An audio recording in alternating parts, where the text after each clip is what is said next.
I wanted to do a video showing my favorite movie for every year that I've been alive. I am 52 years old. That is 52 movies. We'll get started right after this. Welcome back to Pot's Movie Dungeon.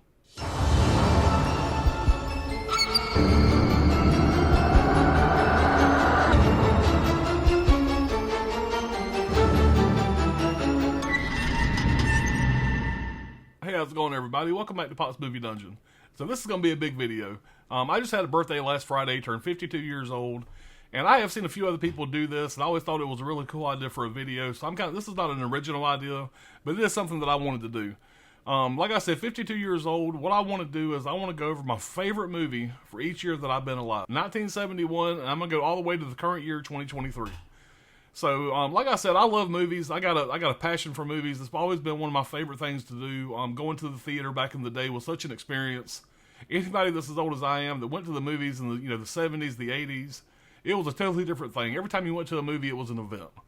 And just going, that was really the only way you could see the new trailers coming out for the most part. You could see them on TV and stuff, but it wasn't the same. There was nothing like going to a theater.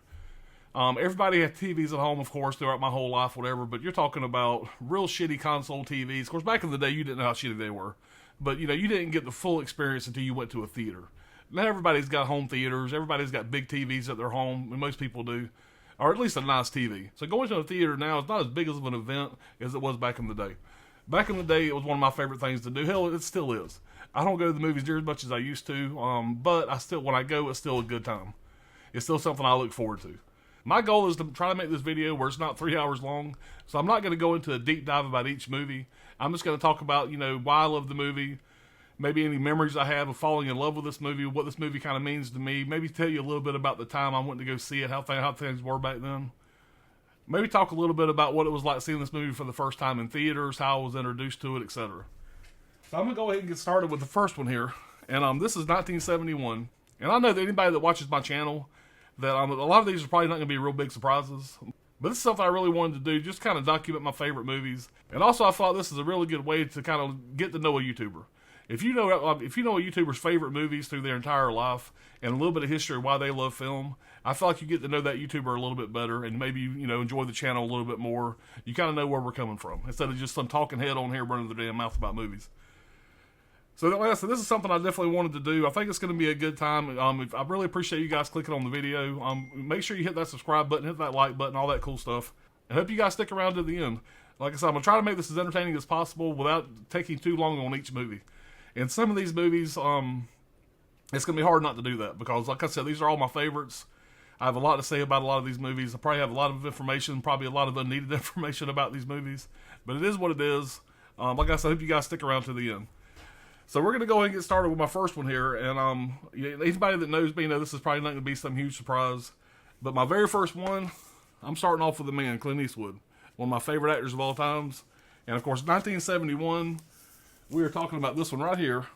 And that, of course, is Dirty Harry.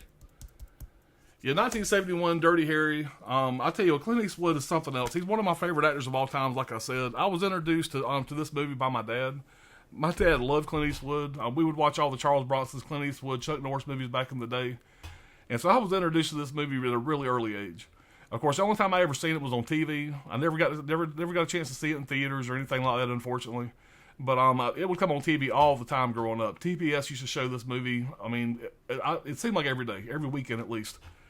And so I watched this movie with my dad a numerous amount of times. It was always on. It was always something that was always in the background of my childhood. And I just grew up loving it. And this is one of the reasons why I love Clint Eastwood so much. Not only is he a great actor, I think his movies are fantastic, but I really had a really close bond with my dad over stuff like Clint Eastwood.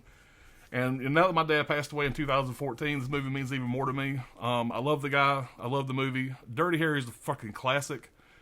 It don't get any better in my eyes. So 1971 was a no-brainer. It was gonna be Dirty Harry. As soon as I seen it, I called off the dogs. I knew that was gonna be my one for 71. So the first year I was alive, Clint Eastwood, 1971, Dirty Harry. You can't go wrong.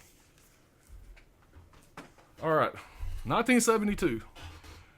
Now this one here is probably not going to be on everybody's list as a favorite, but I'm a big Burt Reynolds guy. I loved Burt Reynolds growing up. He went to college here in my hometown. He does a lot of stuff for the college here in my local town here, Florida State University. And Burt Reynolds was always kind of a hero of mine growing up. I love Smokey and the Bandit, shit like that. But this one here was one of the ones I actually was not introduced to till later in life, because this is probably not one that a kid, being at the time set in 1972, I'm 2 years old, I didn't get a chance to watch this movie till many years later. Don't remember when. I'm sure I was a teenager. I'm sure I seen it on TV. It was probably edited. I didn't see the full unedited version of this till later in life. And of course, my number 2 movie is going to be Deliverance. You got Burt Reynolds, John Voight, Ned Beatty, Ronnie Cox. It's just a classic movie. It's a wilderness survival movie. There's some really disturbing shit in this. Anybody that's seen this movie knows what it is. You know, boy, you sure got a pretty mouth. This movie is a little dated now, but, you know, it's still a very enjoyable watch. If you're into the wilderness survival type movies, they don't get much better than this. Of course, you have the iconic banjo scene, the dueling banjos, which is fantastic. Even if you don't watch the movie, if you don't want to watch the whole thing, at least watch the dueling banjo scene. You can find it on YouTube. It's just a classic. It really is. Like I said, it's just a fun time. And I know that when me and my family went up to the mountains last year, we went to go see Johnny over at Johnny's Boutique Podcast. And he lives right here where they filmed this movie. And we actually drove by where most of the movie was filmed at. And but like I said, there's so many reasons why I love this movie. The main reason, of course, is Burt Reynolds. And going through the 1972 movies, I kept coming back to this one here. And I said, what the hell, I got to make it my number 1. I absolutely love the movie. I love this release. It's a really nice media book. Yeah, 1972 probably not going to be everybody's pick for their favorite movie of that year, but for me, it definitely is Deliverance. So 1973, there's no way I could not pick this movie. It is so fucking iconic. There's so many reasons I love this movie. The main reason I love this movie so much is because it absolutely scares the shit out of me. I'm desensitized. I've watched a shitload of movies, a shitload of horror movies over the years, and this is the one movie that every time I watch it, whatever, it gets under my skin every single time. And I've seen this movie numerous times, and for that to still bother me the way it does, that right there proves that it's very effective for what it's trying to do. It is a fantastic movie, and in 1973, I had to go with The Exorcist. And I thought most people would agree. If you look at everything else that came out in 73, there's very little else that came out that year that holds up and is as talked about as this movie still is. Now, I know that this movie's getting a remake later this year. You know, whatever. The sequels, Exorcist 3 is fine. I'm a fan of Exorcist 3. Exorcist 2, I don't give a shit about. But The Exorcist is where it's at. Now, the way I was first introduced to this movie, you're going to hear me talk about this a few times throughout this video. My brother is 6 years older than me, and I have an older sister that's 9 years older. But my brother was the one I always watched movies with growing up for the most part. And he loved to introduce me to some of these horror movies at a lot younger age than I probably should have watched them. The first time I seen The Exorcist was on TV. And I remember this movie absolutely terrorized the shit out of me. And just this image here that you see on the cover of this disc, I could just see this image, and that would scare the shit out of me. Everything about this movie freaked me out. Like I said, it scarred me at an early age. But luckily it didn't run me away from the genre. If anything, it made me love the genre even more. I have a soft spot for this movie here because, like I said, it holds up. And I know my oldest son, is a huge fan of this movie. And there was a few years there that every time he wanted to watch The Exorcist, I was like, I'm good. I'm not really in the mood for that right now. I always kind of shut it off. And he always couldn't believe, whatever, with all the horror shit that I watched, whatever, that this here was the movie that always messed with me. But like I said, I think it's just because I watched it at like 9 years old for the first time and way too young to check out this movie for the first time. Everybody's heard the stories back in theaters. You know, people were fainting, throwing up, running out of the theater, freaking out. It was a big deal. When this movie came out in 1973, ain't nobody ever seen any shit like this before. And so, like I said, it was a big deal. Go out there and look up some documentaries on The Exorcist, and you'll see what I'm talking about. It was a big deal. And I remember my mom and dad went seeing this in theaters when it came out. My dad was not the kind of guy to ever go to theaters. He just didn't do it. I think in my entire life with my dad, I think we only went to one actual theater experience. We went to go see The Jerk in 1979. That was my first R-rated movie. But other than that, my dad never went to the theaters. But I know back in the day, Mom said that it was such a big deal that her and my dad went to go see this in theaters. And just the thought of my mom and dad sitting in the theater watching this, when neither one of them liked horror movies at all, kind of blows my mind a little bit. Yeah, but The Exorcist, 1973, it's one of those movies that we could sit here and have an hour-long discussion about. I'm going to try to avoid that as much as possible. Now, also, something I'm going to do throughout this, is I'm going to throw some pictures up there. I kind of went around and grabbed a lot of pictures from my childhood. I went around over the last week or so, and I located a lot of different pictures of myself, from different ages. And I'm going to throw some of those pictures up there as we go along, just to kind of give a little context to my age when these movies came out, as close as I can get. Obviously I don't have a picture from every single year of my life, whatever, that I could find, whatever, but I got some from like my younger years, my teenage years, my younger adult years, etc. Just to kind of throw in there, just to give you all a little more context. So I hope you guys enjoy that. Whatever, you guys are going to see those pop up behind me, from time to time. I'm going to try to talk about what my experiences of seeing these movies back in the day. Because there's a lot of you watching this right now that, like, stuff like The Exorcist came out in 1973. You weren't born yet. A lot of you guys weren't born until, the 80s or the 90s. And so you maybe to hear somebody that actually remembers stuff back in the day, what this was like, as far as being a cultural phenomenon. Now, obviously, I don't remember 1973. I was 2 years old. But seeing this on TV and hearing stories about it from my brother and my sister and mom and dad, people that do have a memory of this being released in theaters, it was really cool to hear the history about this film, to watch the documentaries. Now, I could watch anytime there's a documentary or anything about this film. I'm just gonna have to check it out. I'm definitely interested. So, The Exorcist, my favorite one, 1973. There's going to be some years coming up here where I had a tough time picking a movie. 1973 was not one of those years. It was The Exorcist, hands down. And I hope I'm not spewing too much about these movies, guys. I get kind of passionate about these. Like I said, these are my favorite movies. And I guess that's a good thing. I guess if I wasn't passionate about this shit, I wouldn't have a YouTube channel talking about movies all the time. But the main thing I want you guys to take from this video is an understanding of this here. This video here is going to try to explain to you as best as I can why I love movies as much as I do. These are, for the most part, the movies that turn me into a movie lover. Everybody likes movies. Everybody likes going to the movies. But these are the movies that made me a hardcore movie lover. If these films didn't exist, who knows? There may not be no Pops Movie Dungeon. There may not be a YouTube channel. I might be just one of those guys that go see the movie occasionally when something comes out, and not be the super movie freak that I am right now. These movies, in a nutshell, are what made me the freak movie lover that I am. Why I have all this crazy shit behind me right now. 1974. We're moving right along. So 1974 here, this movie was, this is really another year that, it wasn't that hard of trying to decide what I was going to pick for this year, because this year is probably one of my favorite horror movies of all times. It's definitely in the top 5. Probably in the top 3. And that is going to be, of course, the Texas Chainsaw Massacre. It came out in 1974. Without this movie here, horror would have been totally different in my opinion. This movie here broke all kind of ground, a Tobe Hooper classic. But every single time you watch this movie, you get that same feeling. You get that gritty, grimy, nasty, need to take a shower feeling. And this movie's not really that gory. It's really not, like I said, but it's something about it's just the atmosphere of the movie. And again, I didn't see this movie till later in life, obviously, 1974. I'm 3 years old. It's not something that I seen until later on, but once I seen this movie, it was probably in the early 80s the first time I seen it. But it was probably a few years after that before I really gained an appreciation for it. I enjoy all the sequels for the most part, except for that Matthew McConaughey piece of shit, whatever. I actually enjoy all the sequels. I've seen all the sequels multiple times. They've always tried to recreate the feeling of this movie right here, and even though I do enjoy the sequels, nobody has and nobody ever will be able to recreate the feeling you get when you watch the original Texas Chainsaw Massacre. It's one of the greatest horror movies of all times. It's definitely, like I said, in my top 5. I got a few that I do go back to and visit a little more often, but there's no way you can be a true horror fan and not at least have an appreciation for this film, even if you're not a fan.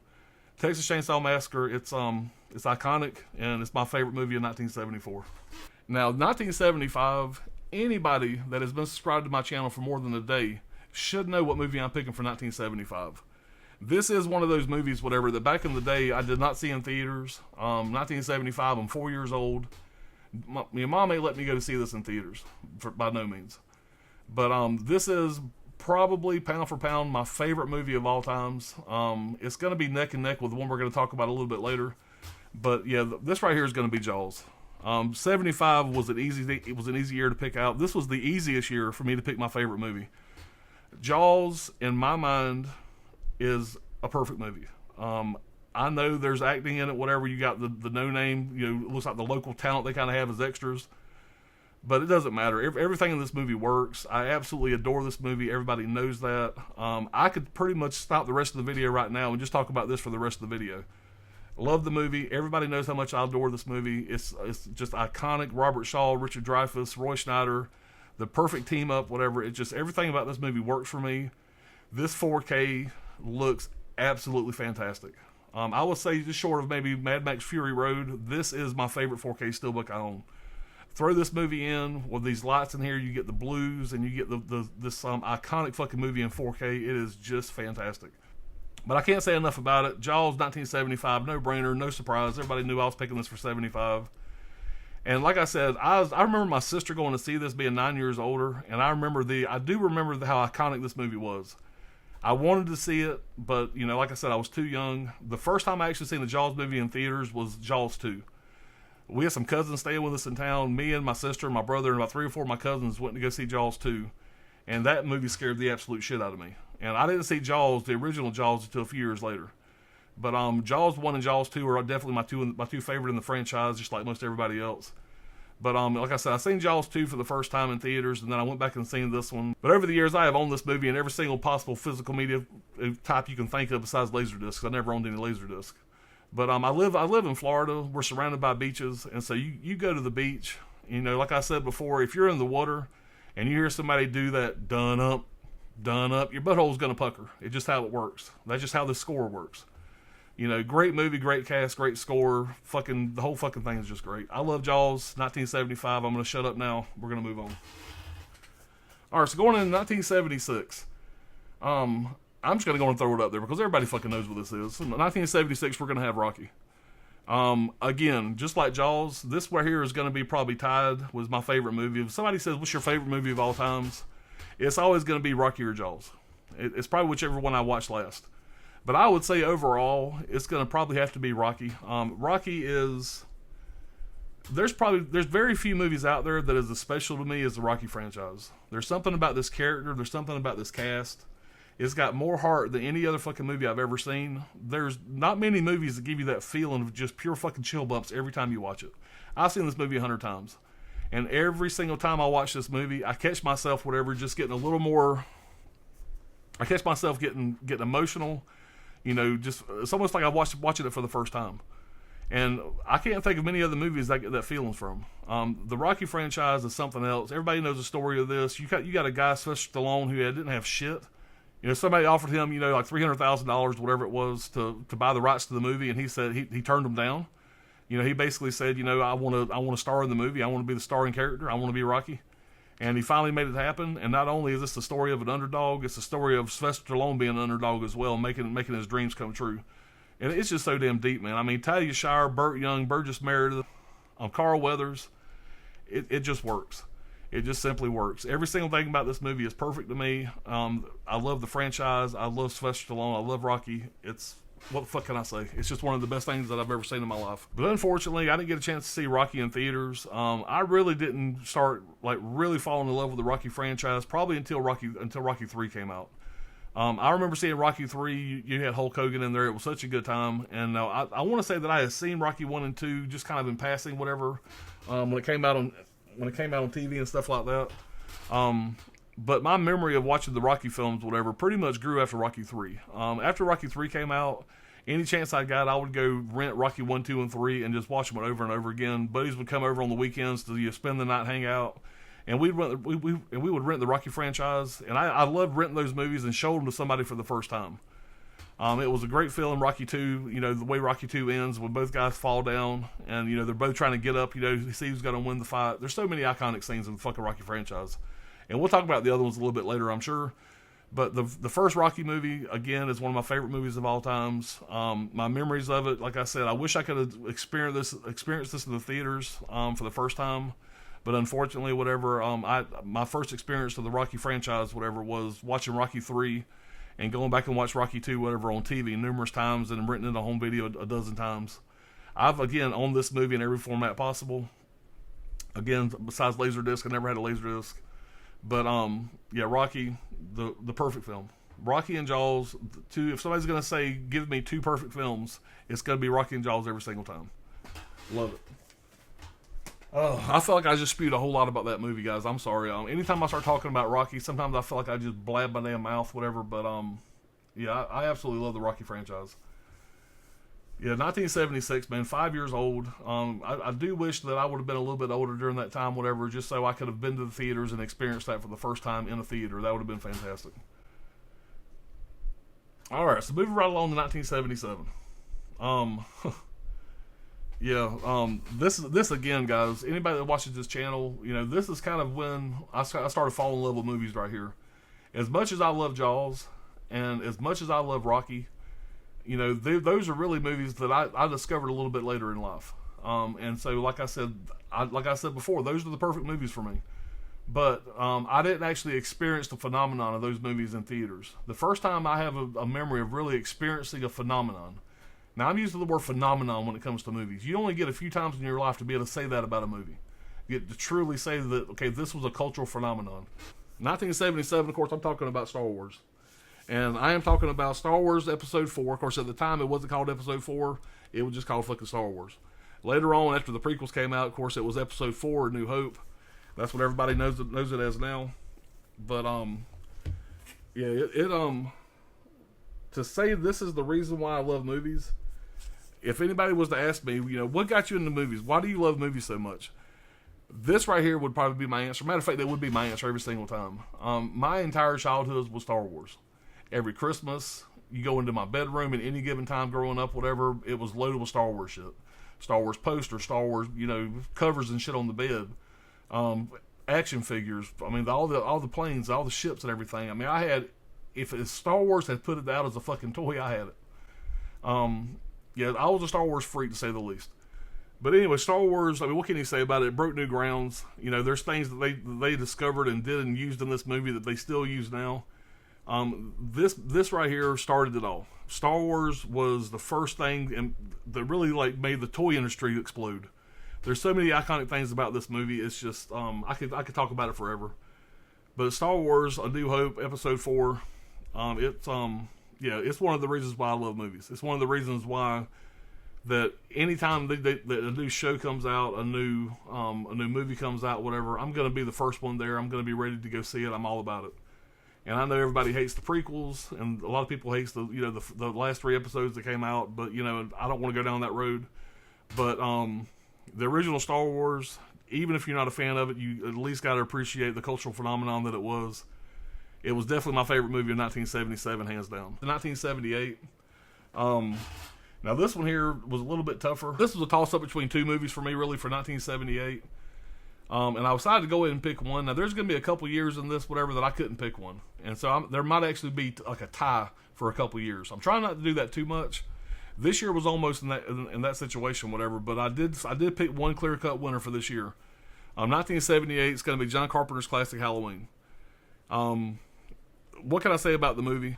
This movie pretty much invented the slasher genre. Yeah, there was a few before this, whatever, that you could say, Black Christmas, whatever, Psycho. But this here really is what started the slasher craze of the 80s. The movie that I almost picked instead of this one was Jaws 2. I love Jaws 2. It's my second favorite in the Jaws franchise. It's a fantastic movie. But Jaws 2 really didn't change anything. Jaws had already happened. And there's no way I could pick a sequel, even though I love Jaws 2. I couldn't pick a sequel being a better movie or a movie I enjoyed more than the original Halloween. It's an iconic classic. A lot of the sequels, you love them or hate them. If the remakes, you love them or hate them.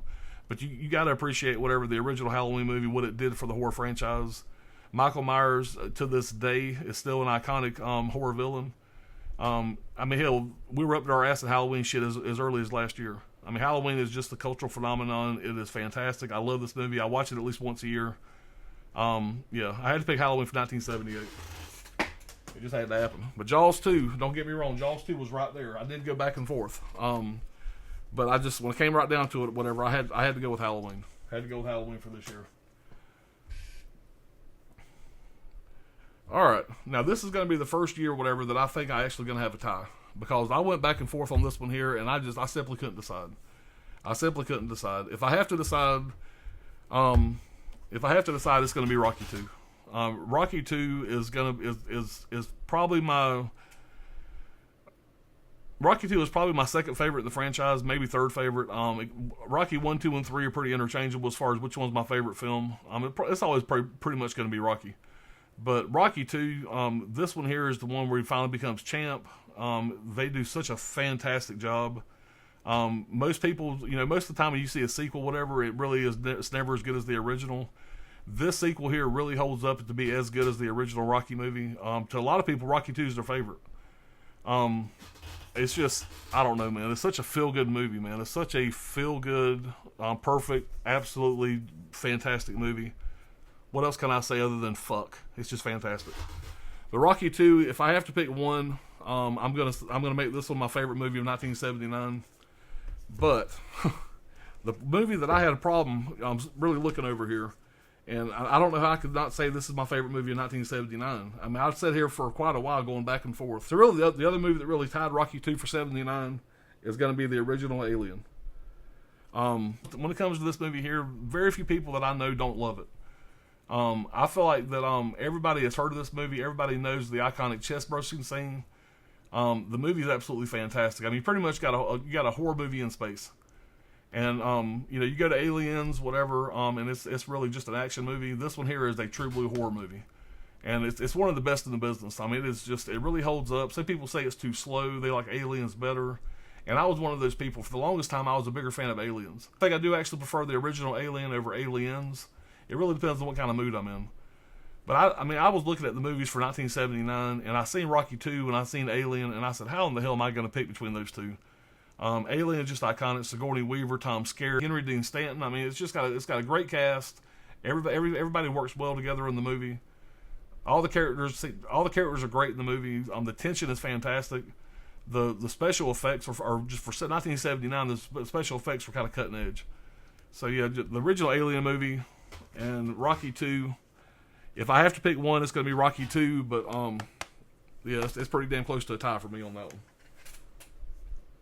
Alright, so we're moving right along to the 80s. Now, the 1980s were where I discovered most of the movies we've talked about so far. The 1980s, whatever, is really where I discovered these movies. This is kind of when, not only did we start getting the VCRs at home, stuff like that, where it was more accessible for us to watch some of our favorite films. Going to the video store was an epic event every time. So the 1980s is the decade that I really fell in love with movies. Now, most of the movies that we've talked about up to this point so far, I discovered in the 80s. Either watching movies with my friends, my brother introduced me to other movies, because by the time we got to 1980, I'm 9 years old. 1983, 84, I'm a teenager. And so I started getting old enough where my brother could show me some of these older films that he kind of grew up on. And so he introduced me, to the Halloweens. He introduced me to the Exorcist, the Texas Chainsaw Massacres, and all that shit. Not to mention I had a bunch of buddies that I went to school with that were also horror freaks like I was. And so during the 80s, whatever, is really where I've really formed my love for movies. Even though all the movies we talked about are some of my favorite films of all times, a lot of those movies I was not introduced to until the 80s.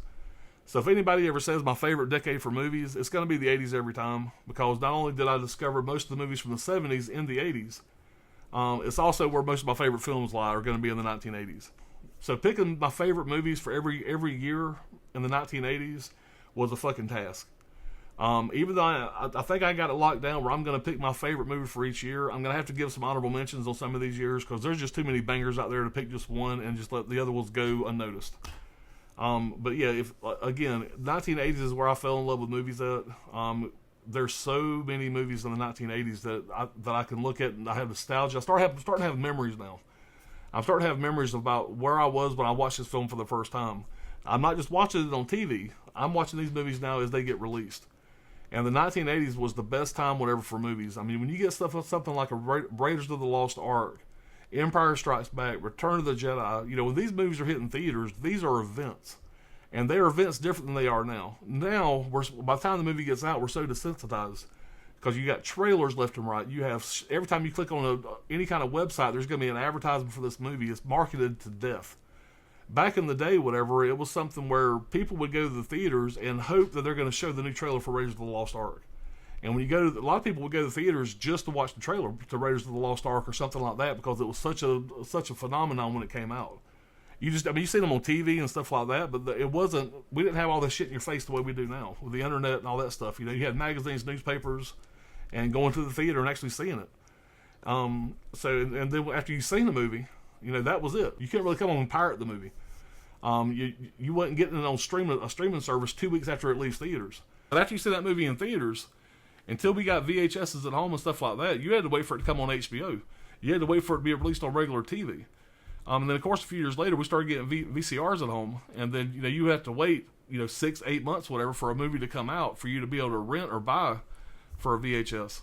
And so going to a theater, it's like when you walked out of that theater, that's it. You're done with that movie for quite a while, unless you go back and watch it again. Like I said, it's just a totally different time. I mean, everybody's pretty much spoiled now. They don't realize how good they got it now. myself included, because now if you want to watch a movie bad enough, you can find it somewhere. Back in the day, you didn't have those options. You go see it in theaters, and that was it. You had to wait for it to get released on VCR, come on TV, HBO, or whatever, and other than that, that was it. You're done with it. The 1980s, going to a movie was an event. It was this coming Friday, we're going to see a movie, and it was an event. I mean, you would go out and have a nice dinner, you would go out to the theater, and it was just, it's hard to explain. If you wasn't there during those times to see what it was like, it was totally different than it is now. You go into a movie now, by the time you get there, everything happens in the movie. You've already watched the trailer, you have trailer 1, teaser trailer 2, whatever. By the time you get there, you've seen the old movie on the trailers. I miss it. I miss these movies back in the day. But I'm getting off topic here. We're going to get started with the 1980s. The 1980s is when I went through my high school years. I started high school in 1984, graduated in 1989. Anybody that knows anything about movies knows that's a really sweet spot for movies. And during that time, you started driving, got my driver's license, so it was easier for me to get to the movies. Friday night, a lot of times, whether it was going on dates or going out with buddies or whatever, it would always end up being at a movie somewhere. Every single weekend, we were going to the movies. It was very rare that I could look at the newspaper. Again, no internet. You look at the newspaper to see what was playing this weekend. And I don't know how many of you guys remember this, whatever, but back in the day before the internet, there was a phone number you would call, and it would be like a recorded message, whatever, for the theater that would basically give you like movie times of what movie we're playing. You would call the cinema, and it would be like you would have this long recorded message. They would finally get to the movie times. You'd have to wait and hear about every fucking movie before you finally got the one you were interested in. And that way, that's how you found out what time movie started. Or you would, of course, look in the newspaper. But so every single weekend it was the same thing. We would look in the paper or whatever and see what time the movie was playing, and we would plan our Friday and Saturday night around whatever movie we wanted to see, for that weekend. Just a great fucking time. Okay, 1980. I'm only 9. I'm not driving yet. I'm getting to that age right now. I'm getting to that age where I know what's going on. I'm starting to get interested in, not only just a good movie, but the lore of the movie. In 1980, of course, this was another year that it was kind of a no-brainer. Even though there was some other great movies that came out this year. Again, no surprise. It's going to be, we're going back to this bad bitch here again. 1980 is going to be The Empire Strikes Back. It's probably in my top 5 movies of all times. It's probably also my favorite one in the Star Wars franchise. It probably is my favorite one in the Star Wars franchise. Empire Strikes Back, man, one of the greatest sequels of all times. It just, everything that built from the first one, they got just a little bit bigger in the second one. They did a fantastic job. It's got one of the greatest cliffhangers, the greatest reveals of movie history. I tell you what, back in the day, whenever, we found out that Darth Vader was Luke Skywalker's father, if there was a fucking internet, it'd have broke. But let's just say when there was so many people talking about this. Everywhere you went, it was in magazines, newspapers. It was a big deal. It was a big deal to say the least. And it was one of my first introductions to really just how big this could be. I've never seen anything like this before. This was probably my first introduction to just how big a movie could actually be. And this right here was probably when I started really falling in love with movies. At this point, I really wasn't into the horror genre yet that much.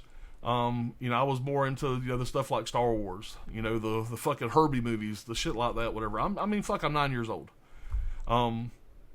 But Star Wars was I felt like the first thing that was mine. Like I said, I had an older brother, older sister, but Star Wars hit for me. I was at the right age. Star Wars feels like it was, like I said, it was the first franchise, the first movie. I really didn't know what a fucking franchise was then, but it was the first movie I felt like was mine. I was the one that was getting all the Star Wars toys. I was the one that was getting all the Star Wars stuff for Christmas, whatever. My brother at this time, 6 years older, whatever, he didn't give a shit about it as much, whatever, because he was into girls and going out and partying or whatever. But Star Wars, I felt like was mine. And like I said, I got a love for it. If I had to attach anything to why I became a movie fan, it's probably going to be right around this time when Empire Strikes Back came out. Hands down, without a doubt, my favorite movie of 1980. So, Star Wars, I love it. No big surprise. Moving on to 1981. This is a movie, again, I did not actually get introduced to for a couple years later. 1981, I'm now 10 years old, and I'm a couple years away from becoming a hardcore horror fan at this point. I'm still a couple years away.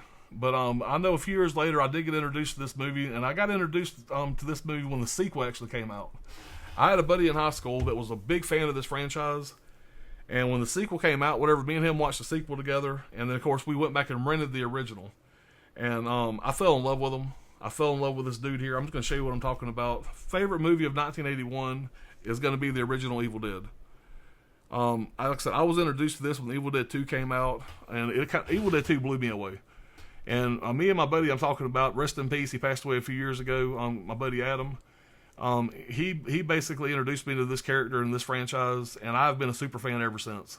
And I know my buddy Ryan, Dr. Ordinary, he is a huge fucking Sam Raimi fan. He's a huge fan of this franchise, and I'm sure he would definitely agree with this being my favorite movie of 1981. In 1981, this is kind of when the slasher craze is getting going here. It was really hard for me to just to pick this one as my favorite because there was some other like really big contenders, but I kept going back to it, man. And just I love this franchise. And even though Evil Dead 2 was probably my favorite in the franchise, Evil Dead 1, I mean, I have to appreciate what they did with it, man. You got a micro budget. You got Sam Raimi coming in, Bruce Campbell, and just coming in doing what they did with that fucking budget they had, and it's pretty mind blowing if you think about it. Really good just stop motion effects. It's creepy as fuck, whatever. It's a true talent. So the first Evil Dead movie, I'm a huge fan. I enjoy all the fucking remakes. I enjoy the whole fucking franchise. So that's my favorite movie of 1981. All right, so 1982. 1982 was a tough one. There was some of my favorite movies are 1982. Picking just one, it's like picking your favorite kid. It really is. But I decided to go with this one here because it's the one that I rewatched the most, and I really should have a tie for this year, but I'm trying not to do too many ties. I'm trying to just have one definitive movie, but there's really not going to be a definitive movie for this year. But if I have a gun to my head and I got to pick one, it's going to be Rocky 3. One of my favorite of the franchise, the one I rewatch the most. Anytime I'm just in the mood for some Rocky, I'll throw this one in more than any of the others. I love Mr. T in this. Fucking Hulk Hogan, I love Mickey's character in this. What happens to Mickey in this movie, it breaks my fucking heart every time I watch it. It's just so fucking iconic. There's so many things about this movie I could go on and on and on and on. But the movie that tied with this one here is going to be Rambo: First Blood. Another Sylvester Stallone movie. Another reason why I fucking love this guy. How do you pick First Blood or Rocky 3? I couldn't do it. So it's going to be a damn close tie, whatever. They're interchangeable. Either one can be my favorite movie for this year. First Blood, Rocky 3. They're a big part of why I love movies so much. Either one of those you throw in, it's like watching it for the first time. I say that about a lot of movies, but none more true than these right here. Maybe Jaws. But Rocky 3 is where it's at for me. What happens to Mickey in this fucking scene, man? That scene just breaks my fucking heart. It's something else. It really is. It's like losing a family member. When me and the wife got to go up and see all the Rocky stuff in Philadelphia. We did the Yo Philly Rocky tour. Mike Kunda is the guy that does that. He's a Rocky impersonator. He's met Sylvester Stallone. There's videos online of him meeting Sylvester Stallone. Sylvester Stallone, basically has praised him for what the job he's doing, to keep the Rocky character alive in Philadelphia. And he's just a fucking great guy. I'll never forget that experience. Me and the wife at the hotel, we went up to Philadelphia and New York, whatever, for a week or so. And the day that we were doing this Rocky tour, it was fantastic. We had a one-on-one tour with this guy. We're standing outside of the hotel. I'm so fucking excited. I was so fucking excited to do this tour. I'm getting ready in the hotel room to go. I got on my Rocky Mickey shirt that I was wearing, and I was so excited as we're leaving. I put my shoes on. We're fixing to walk out of the fucking hotel. I forgot to put my fucking pants on. My wife's like, "What are you doing?" And I'm like, "Shit." That's how excited I was. I mean, guys, I was a kid in the fucking candy store. And this is only like 4 or 5 years ago. I'm a grown fucking man, and I was so fucking excited to go on this tour. We go downstairs to the hotel room. We're outside waiting on him to pick us up. He pulls up in this minivan with a tag on the front that says Southpaw. He gets out. He's decked out in his leather. I'll have some pictures I'm going to throw up here, whatever, of this guy. Fucking great guy. He gets out and he does the Rocky shit to a fucking T. And immediately, me and this guy clicked. We get in the van. Me and him's in the front of the van. My wife's sitting in the back. My wife says she'll never forget as we're driving along. He's doing the Rocky shit. And I talk fast anyway. I'm talking, just going back and forth with this guy. I feel like I've known him forever. And he's going around talking about all this shit about Rocky, this and that. We go to Rocky's house. We go to Mick's gym. We go to where Adrian's pet shop was. We go to all the major places, whatever, where the Rocky shit was done at. And we get out of the van at these different spots, and he would kind of, he would do some of the Rocky scenes. We were outside of Adrian's restaurant, And I'll throw a picture here of that as well, of me and my wife standing outside of where Adrian's restaurant was set up. And he stands out in the street, and he does Rocky's iconic speech or whatever, you know, right there standing exactly where Rocky was standing at doing the speech. It was next level. It was the coolest thing, other than maybe my kids getting born and getting married. It was the coolest thing I've ever done in my life. We went to the gravesite where, you know, Rocky, where they filmed the shots, whatever, where Rocky at Adrian's grave.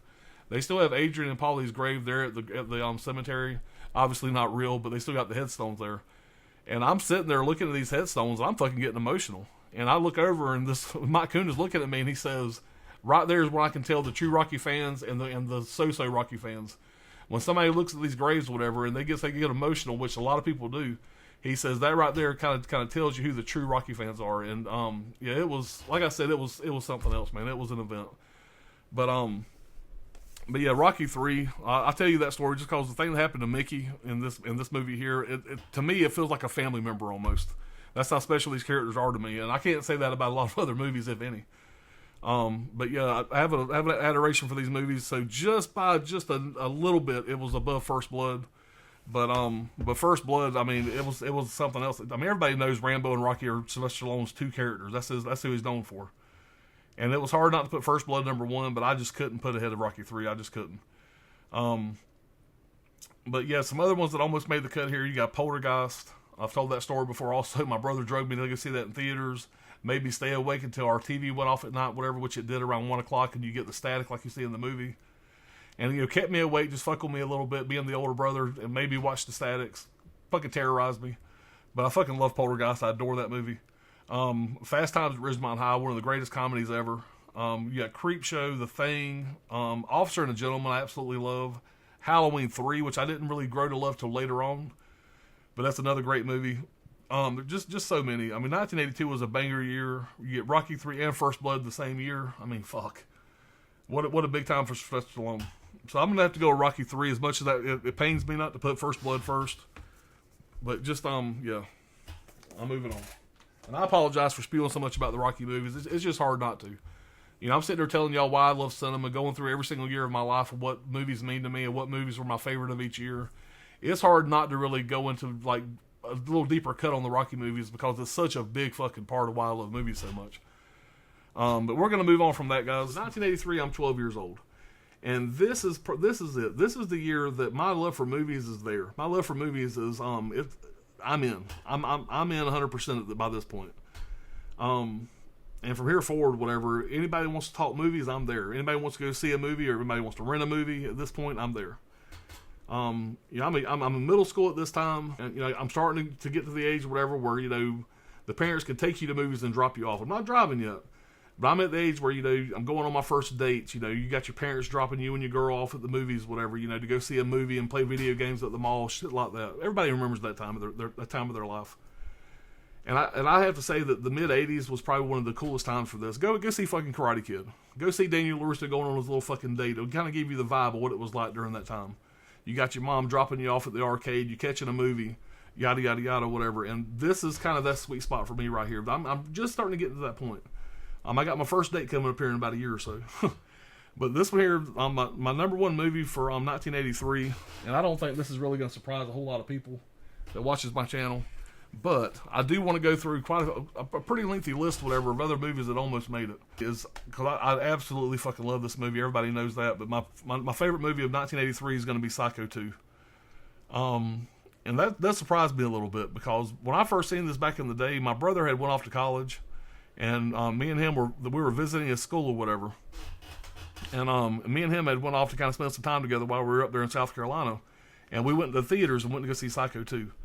And that's the first time I seen it. Now, this time I'd never seen the original Psycho. You know, I really wasn't in. I mean, Psycho was in fucking black and white then. I didn't have no interest at this point in my life. So Psycho 2 is how I was introduced to this franchise. Of course, you know, a few years later I went back and watched Psycho. Now I have an appreciation, and I love Psycho now, don't get me wrong.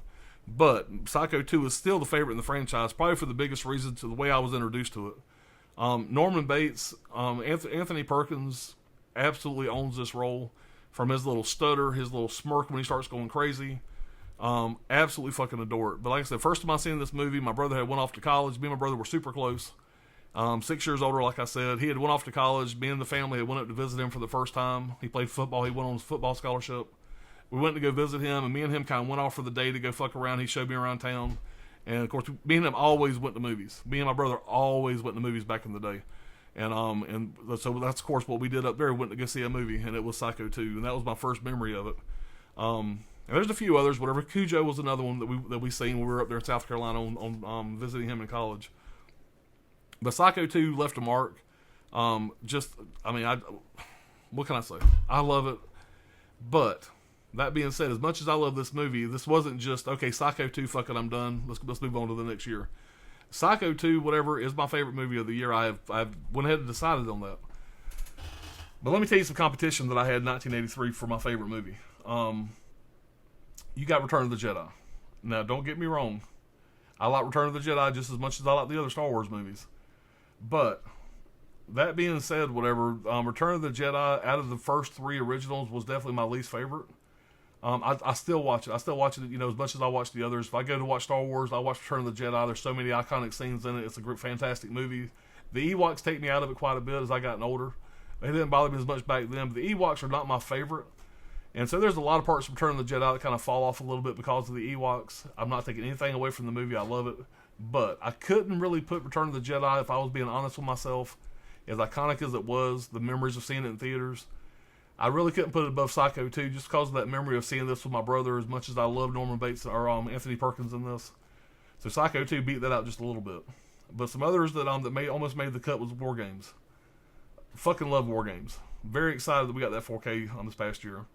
The original Vacation. I mean, this is probably, pound for pound, this is probably my favorite year for cinema. There's a couple others that can be contenders, but 83 may be my favorite year for cinema. You got Return of the Jedi, War Games, Vacation, arguably the best comedy of all times. 48 Hours. Now, I got 48 Hours listed here. On one website I went to, it said 48 Hours came out in 1982. Another site said 1983. IMDb says 1982, so that's what I went with. So scratch that, 48 Hours shouldn't be here. You got Scarface. You got Cujo. Everybody knows how much I fucking love Cujo. You got Christine, Lone Wolf McQuade, one of my favorite Chuck Norris movies of all time. When Lone Wolf McQuade came out, it was a big deal as well because you had David Carradine and Chuck Norris having the big iconic fight at the end. A lot of people were talking about that. So Lone Wolf McQuade surprisingly almost made this cut, whatever. One, because I remember that being such a cool thing back in the day.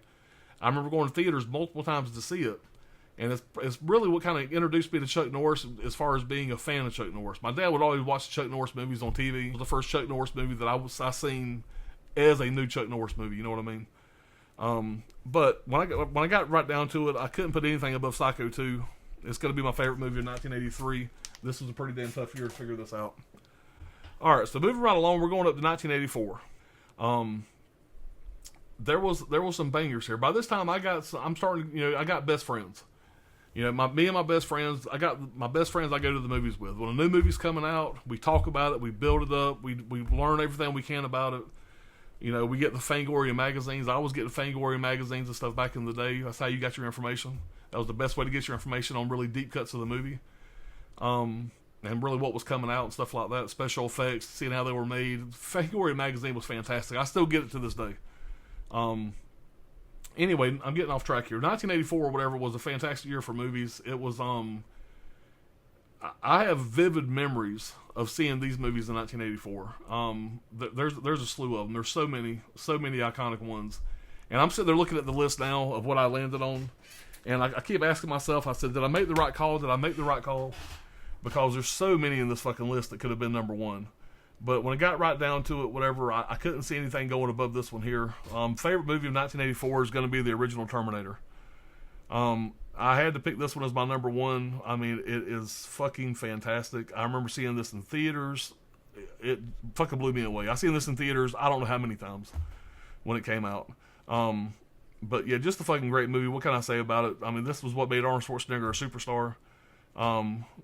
This is a fucking horror movie. This is a slasher film. This is a slasher film with fucking Arnold Schwarzenegger as a robot. Nothing else needs to be said. You got James Cameron directing this. Fucking Linda Hamilton kills it in this role. Michael Biehn playing the character of Reese. I mean, it's just a fantastic fucking movie. And the list this thing went up against whatever. I mean, it was there's some tough ones here. But at the end of the day, I had to make a decision, and almost said fucking just made like a 5-way tie for this year. But I decided to go with the Terminator. Got the poster sitting right over there. It was one of the first posters I bought for my room. I adore the movie. I adore part 2 as well. But this one here is where it's at. If I'm going to throw in a Terminator movie, 9 times out of 10, it's this one right here. But the what I had for competition here was I had A Nightmare on Elm Street. I'm sitting there shaking my head just thinking about it. How the hell could I not pick A Nightmare on Elm Street as my favorite movie of 1984? Being a horror fan like I am.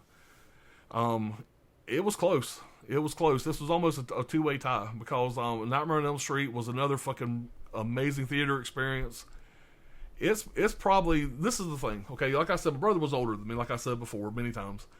But my brother's franchise was Halloween. My sister's franchise was Halloween.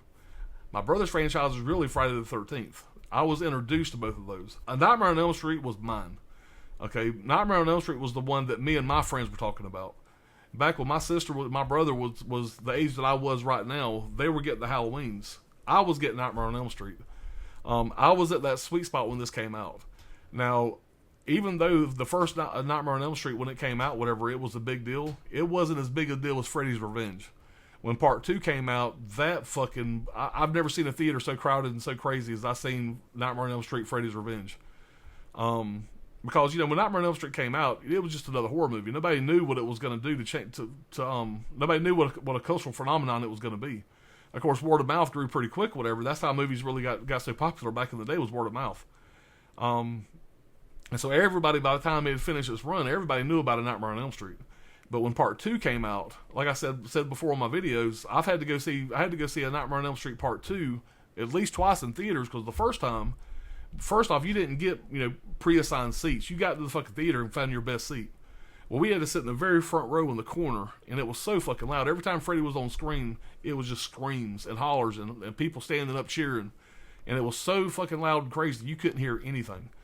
I never during the movie did I wish I had subtitles as much as right then. Like I said, even though that being the case, it was a blast, something I'll never forget. But went back and seen it the second time when it calmed down a little bit, so I could actually listen and watch the movie. But I got a soft spot for part 2 simply because of that.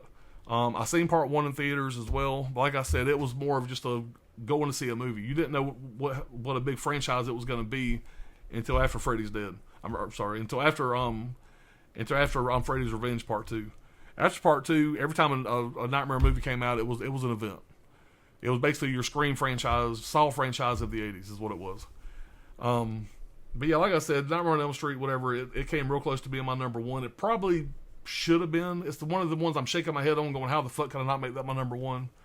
But I couldn't have been ahead of the Terminator. Yeah, I just couldn't do it. But the other movies during that year, that almost made the cut was Ghostbusters, Beverly Hills Cop, The Karate Kid. Fucking love the Karate Kid franchise. I mean, I'm shaking my head over that one too. 16 Candles, Revenge of the Nerds, Red Dawn. Jesus Christ, the first PG-13 movie. I've seen Red Dawn a million times. It's such a new concept for a movie, basically us getting attacked on our soul, whatever, you have teenage kids, whatever, I was a fucking teenage kid at the time. All going out in the woods trying to survive. It was hard watching this movie during that time and not looking at these different characters and picking out who would be who, whatever, out of your little group of friends. At least that was me anyway. Watching this movie back in the day and going, oh yeah, this guy here will be fucking John. This guy here will be fucking Freddy. Buddies of mine growing up, whatever. It was hard to watch this movie and not say, okay, how would we handle something like this? It's just, I don't know. Like I said, I was at the perfect age for Red Dawn to come out. I got a fucking sweet spot for it. I got like 3 copies of it back there. Fucking love Red Dawn. So that one there was real close to making the list as well. But yeah, fuck. This was a tough year, man. 84 though is going to be the Terminator. Yeah, but 1985, whatever, when these movies came out, this was the summer of me transitioning from middle school to high school. These movies came out during the summer right before I started high school. And I remember Mom dropping me off, whatever. There was the girl that I was dating at the time. Her name was Amy. We went to go see Fright Night and went to go see Back to the Future. And those are my first two movie dates. Even though 1985 was a big year for movies, and there was a lot of movies that I could have picked as my number 1 here. Yeah, there almost has to be a tie for this year. There really does. But I decided not to. I'm going to stick with one and go with it. But man, this is a tough one. But I'm gonna go with it, guys. Like I said, I was gonna do a tie, but I'm just gonna talk about some of the honorable mentions here, and I can't believe I'm even gonna call these fucking movies honorable mentions. But my number one movie is gonna have to be Back to the Future. This movie holds up like no other. It's iconic. I fucking love Michael J. Fox. I hate the shit he had to go through, still going through. But I fucking love this movie. Again, this is like a perfect film. When this movie came out, it changed so many things for me. Whatever, this was such a fun franchise. You know, you go to the theme park, whatever, ride the Back to the Future ride. It's just such a big deal. I got a shelf back here behind my head dedicated to fucking Back to the Future, as you can see. My buddy Ryan got me that Funko Pop signed by Michael J. Fox for Christmas one year. One of my favorite things that I own.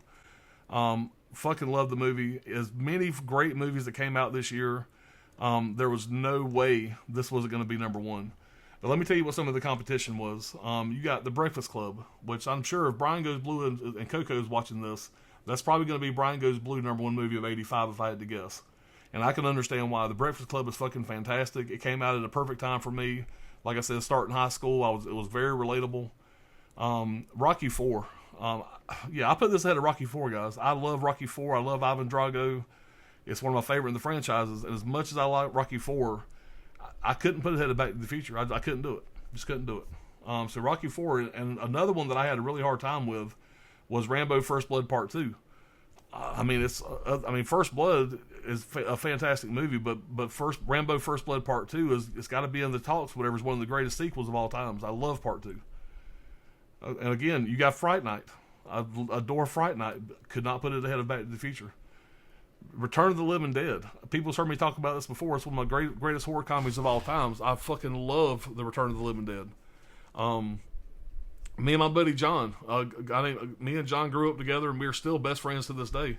I just talked to him actually last night, whatever, because when I was going around digging up some of these pictures, whatever, that I'm throwing up here throughout this video, whatever, I found a shitload of pictures of me and him, and I'll probably throw some of them up here as well. But I found some pictures of me and John back in the day. Me and John grew up together. You know, we were best friends. He was a couple years younger than me, but we were best friends all the way through, elementary school, middle school, high school to this day. My first wife and his current wife were first cousins. And so not only, even after we got out of high school, we still remained super close. Just went to his daughter's wedding, a few weeks back, whatever. And so John's one of my best friends. And there's so many movies that me and John went and seen together growing up. So many of these movies we're going to talk about from this point in my life going up, whatever, is movies that me and him seen. Return of the Living Dead was one of the first ones, if memory serves, the first ones where we had my mom drop me and him off at the theaters to go see Return of the Living Dead. It was a different time back then. 1985, whatever, I'm basically 14 years old at this time. And, not driving yet, so mom drops us off. I had a buddy that worked there at the theater, tearing tickets, whatever. So he would let us go in to see these fucking movies, whatever. I was too young to go see Return of the Living Dead, but we got in to go see it. And I remember it being just a fucking blast. And I've been a fan of that movie ever since. As soon as it was available to buy on VHS, I bought it. I've rebought it on every other format. I got the collector's edition up there from Screen Factory. I fucking love Return of the Living Dead, but again, it's just one of the perfect movies ever made. It's in our generation, in my generation, this is one of the greatest movies ever made. Love Back to the Future, to this day it holds up. This arguably is one of the most difficult years so far to do this with, but Back to the Future, man, it had to make the cut. 1986, and I don't remember how many times I've seen this in theaters. It was a lot. And at the time, this was my favorite in the franchise. Now, I want to say, I'm not 100% sure, but I want to say that I actually seen this movie first and then went back and watched the first one. I feel like I probably would have seen the first one before I went and seen this one, but I didn't have an appreciation of the first one until a little bit later in life. But when this movie came out, I fell in love with the franchise, and I remember after going back and getting a little bit older, appreciating film a little more. The first one now is my favorite in the franchise, but this is going to be Aliens, the second one in the franchise. Aliens, James Cameron. It's my favorite movie of 1986. When this movie came out, it was so fucking quotable. Bill Paxton fucking kills it in this movie. Lance Hendrickson, Sigourney Weaver, it's so fucking iconic. It's such a fun movie from start to finish. I fucking love it. And like I said, it really just depends on what I'm in the mood for. If I'm in the mood for an action movie, I'm going for Aliens. More of a horror movie, a sci-fi horror movie, I'm going for Alien. Two different movies, two different directors. You got Ridley Scott with Alien, you got James Cameron with this one. How can you go wrong either way? But Aliens, when it came out, it was fucking fantastic. I would love to take people to go see this movie that had never seen it, weren't familiar with the Alien franchise, which at that time, my age bracket, a lot of people were not. For a lot of people, a lot of my friends, Aliens was the introduction, and then we would go back and watch the original Alien, and that was the first time for them as well at this time. But Aliens was fucking fantastic. Some other bangers that almost made the cut for me this year was Stand By Me, based on a Stephen King story, The Body. Stand By Me is such a fucking iconic film. I absolutely love it. Narrated by Richard Dreyfuss. You have Corey Feldman in this. River Phoenix is in this. Joaquin Phoenix's brother, who passed away at a young age. Will Wheaton. I can't think of the other fucking guy's name off the top of my head, but he's an actor now. He was in Tomcats. He was in the It. He was in It Part 2. Anyway, I'll think of his name in a minute. Maybe throw it up here or whatever. But yeah, the Stand By Me was fucking fantastic. I fucking adore that film. Also, The Fly, the Cronenberg movie, The Fly with Jeff Goldblum. That's another movie I remember seeing in theaters. And I remember that movie just freaking me the hell out the first time I seen it. And I love the fucking Fly. Love The Fly. It's fantastic. But yeah, as much as I love those two films, I couldn't put either one of those above Aliens. So yeah, so Aliens definitely is going to be my favorite movie of 1986. Okay, moving on to 1987. Just a little bit of disclosure. I had went through and filmed 87 all the way up to 2003. And for some reason, the video just took a shit. When I went to go kind of save the video to take a break for a little while, I went back and the video just wasn't there. It's just like the video, I don't know what happened. I'm working on a MacBook. I tried to recover it. It was just gone. So I had almost 45 minutes of footage, whatever, that just kind of went away. So I had to take a break. I was pretty upset. So I'm coming back, starting off again with 1987. We're going to do this again, and I'll see, who knows, on the second take, maybe I'll do a little bit better job. I'm going to try not to ramble as much as I did the first go through. But I'm going to try to stick to the point as much as I can. Like I said, my goal of doing this, whatever, for you guys that are still here this far along in the video, I really appreciate you guys sticking with this. My goal of this video was to let you know a little bit more about why I love these movies and kind of give you a little more history about me and, where my movie tastes come from and why I love the movies that I love. That's kind of the gist of why I wanted to do this. I really enjoy watching videos like this, so I hope I do a good enough job where you guys enjoy watching this as well. So with that being said, I'm going to go ahead and get started again with 1987. There was a few things that I had to kind of go back and forth with, but every time I did that, I kept coming back to this movie here, and that's going to be the original movie Predator with Arnold Schwarzenegger.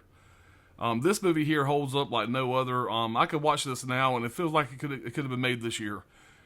This movie is fantastic. I love everybody in the cast. You have just a group of badasses going against the Predator. You got the jungle setting. I enjoy all the sequels to this movie, but none of them hold a candle to this original right here. I think Predator 2 is fantastic. It's one of the greatest sequels around. But this movie here is where it's at. There's just something about the setting of this movie. You got badass Arnold Schwarzenegger, going against the Predator. Everybody in this movie is fantastic. Just a huge fan. Really holds up for me, and it's just a fucking blast.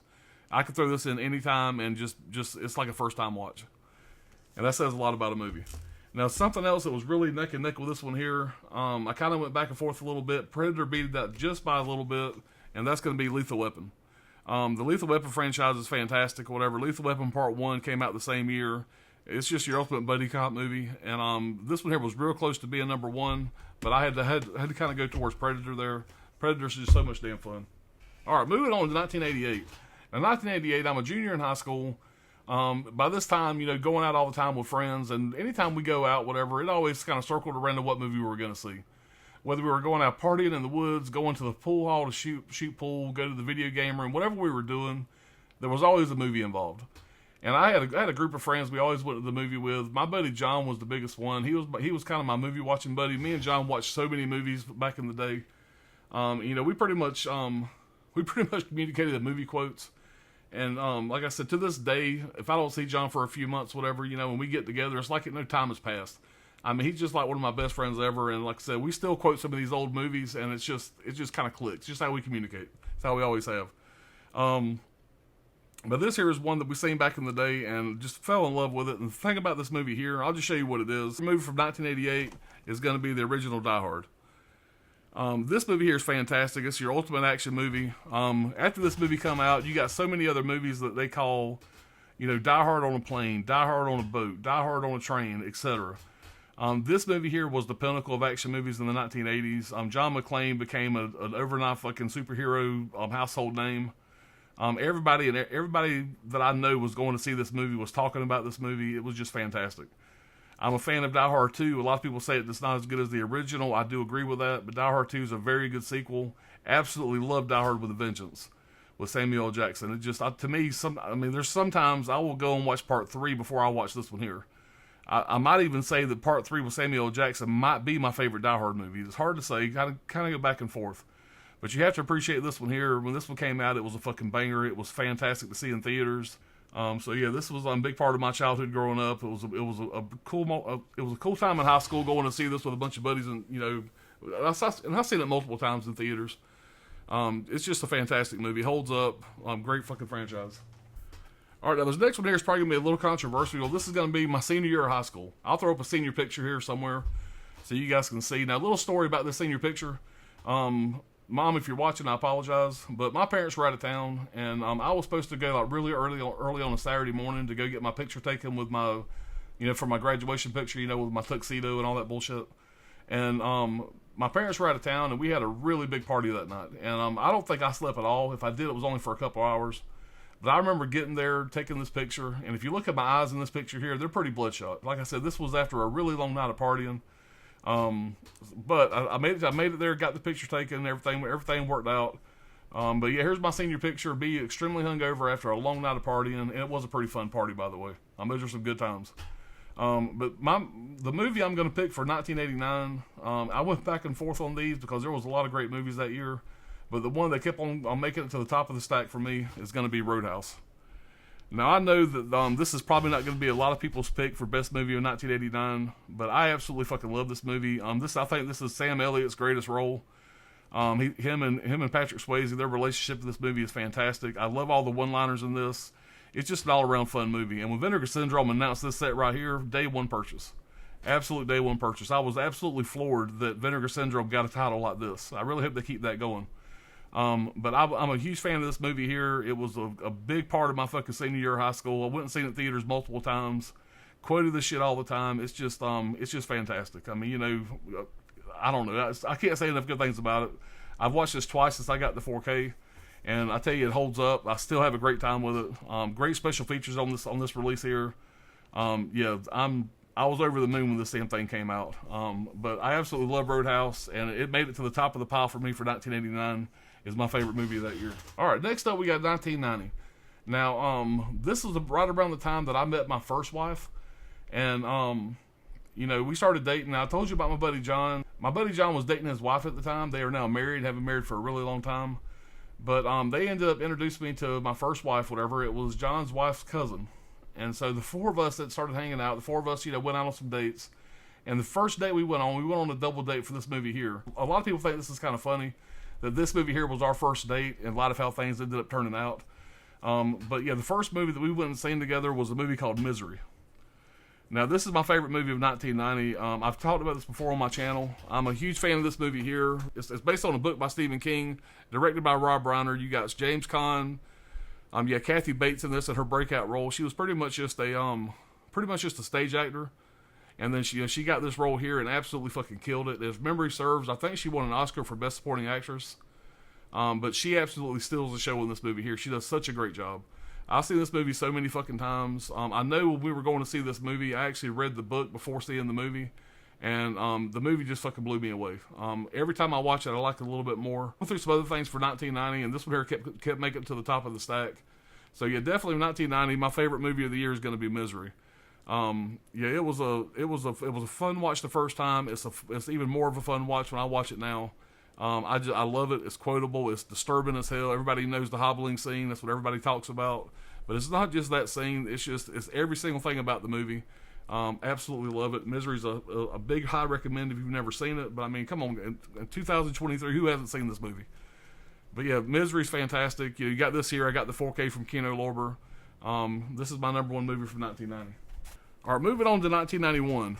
Now, 1991, I'm still dating my first wife, and things get a little more serious. We actually find out that she's pregnant around this time, and so Our first child's coming in 1992. He was born in January, and we ended up getting married in March. But this movie here, me and her seeing in theaters, we were really into stuff like this, whatever, all these kind of like crazy ass horror movies. We were big horror fans at the time, and about anything that came out during that time, whatever, we would go watch. But went and seen this one here, didn't know that much about it. I went to go see it. I never read any of the books or anything like that. So this was my first introduction into this world. And this one here absolutely blew me away, and to this day it still does. My number one movie for 1991 is going to be The Silence of the Lambs. First time I seen this movie in theaters, man, it was a fucking event. It kind of blew me away. The book was it's based on a book by Thomas Harris. Of course, I went out after that and I read the book. I've read the other books. I've seen the other movies. But as much as I enjoy some of the other movies in this franchise, this is definitely the best one. Anthony Hopkins absolutely fucking kills it in this. Jodie Foster does a great job. You know, Anthony Hopkins isn't on this very much. He doesn't have very much screen time, but when he is on the screen, it's some of the best shit you're ever going to see on cinema. Ted Levine, that plays Buffalo Bill, I mean, you get two great serial killers in this. You know, you have Anthony Hopkins as the main, and then really Ted Levine is really the main in this movie. He gets more screen time. The story is more based around him. But Ted Levine, man, fucking absolutely kills it in this. I love Ted Levine. I think he's a great actor. I think he's a little underrated because I don't think he does as much as I think he probably should, because he's a fantastic actor. But the roles they put him in, when you get him in the right role, he's going to shine every time. But Silence of the Lambs is a fucking great movie. It definitely made it to the top of my list for 1991. So yeah, this was a good one. Big fan of that movie. Now, just so you know, I understand that there's another movie that came out in 1991, and you got Terminator 2. And a lot of people say it's the best action movie ever made, and I will agree with that. And Terminator 2 was real close to make it at the top of my list for 1991. But just kind of putting Terminator 2 and Silence of the Lambs back to back, you know, side by side, trying to decide which one was going to make my number one. I kept going back to Silence of the Lambs. I mean, Silence of the Lambs it's such a unique movie. It's such a disturbing movie, and I think that what kind of put it over the top for me was Anthony Hopkins' portrayal in that movie as Hannibal Lecter. I just had so much appreciation for that role, and so it kind of eked out Terminator 2 just by a little bit. But don't get me wrong, Terminator 2 is one of my favorite action movies of all times. I am a bigger fan of Terminator 1, but it's really one of those things where I'm like, damn, how do I not put Terminator 2 number one in this year? But it didn't quite make it. All right, 1992. Yeah, this is the big year of my life. This is the year that my first child was born. It was the year that me and my first wife got married. And as far as movies go, there really wasn't a whole lot of competition for me this year. There was some great movies during that year, whatever, that could have made this list, but nothing's going to top what I'm fixing to show here. Yeah, for me, 1992, when I'm trying to figure out my best movie for that year, it really didn't take me a real long time, whatever, to come up with this one here.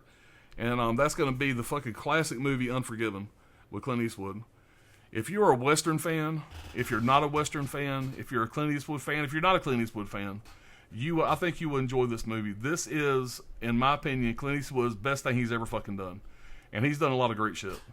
But this is my number one Western of all times. Clint Eastwood, Morgan Freeman, Gene Hackman, Richard Harris, is that his name? Yeah, Richard Harris in this. I mean, the cast is fucking fantastic. There's no flaws in this movie whatsoever.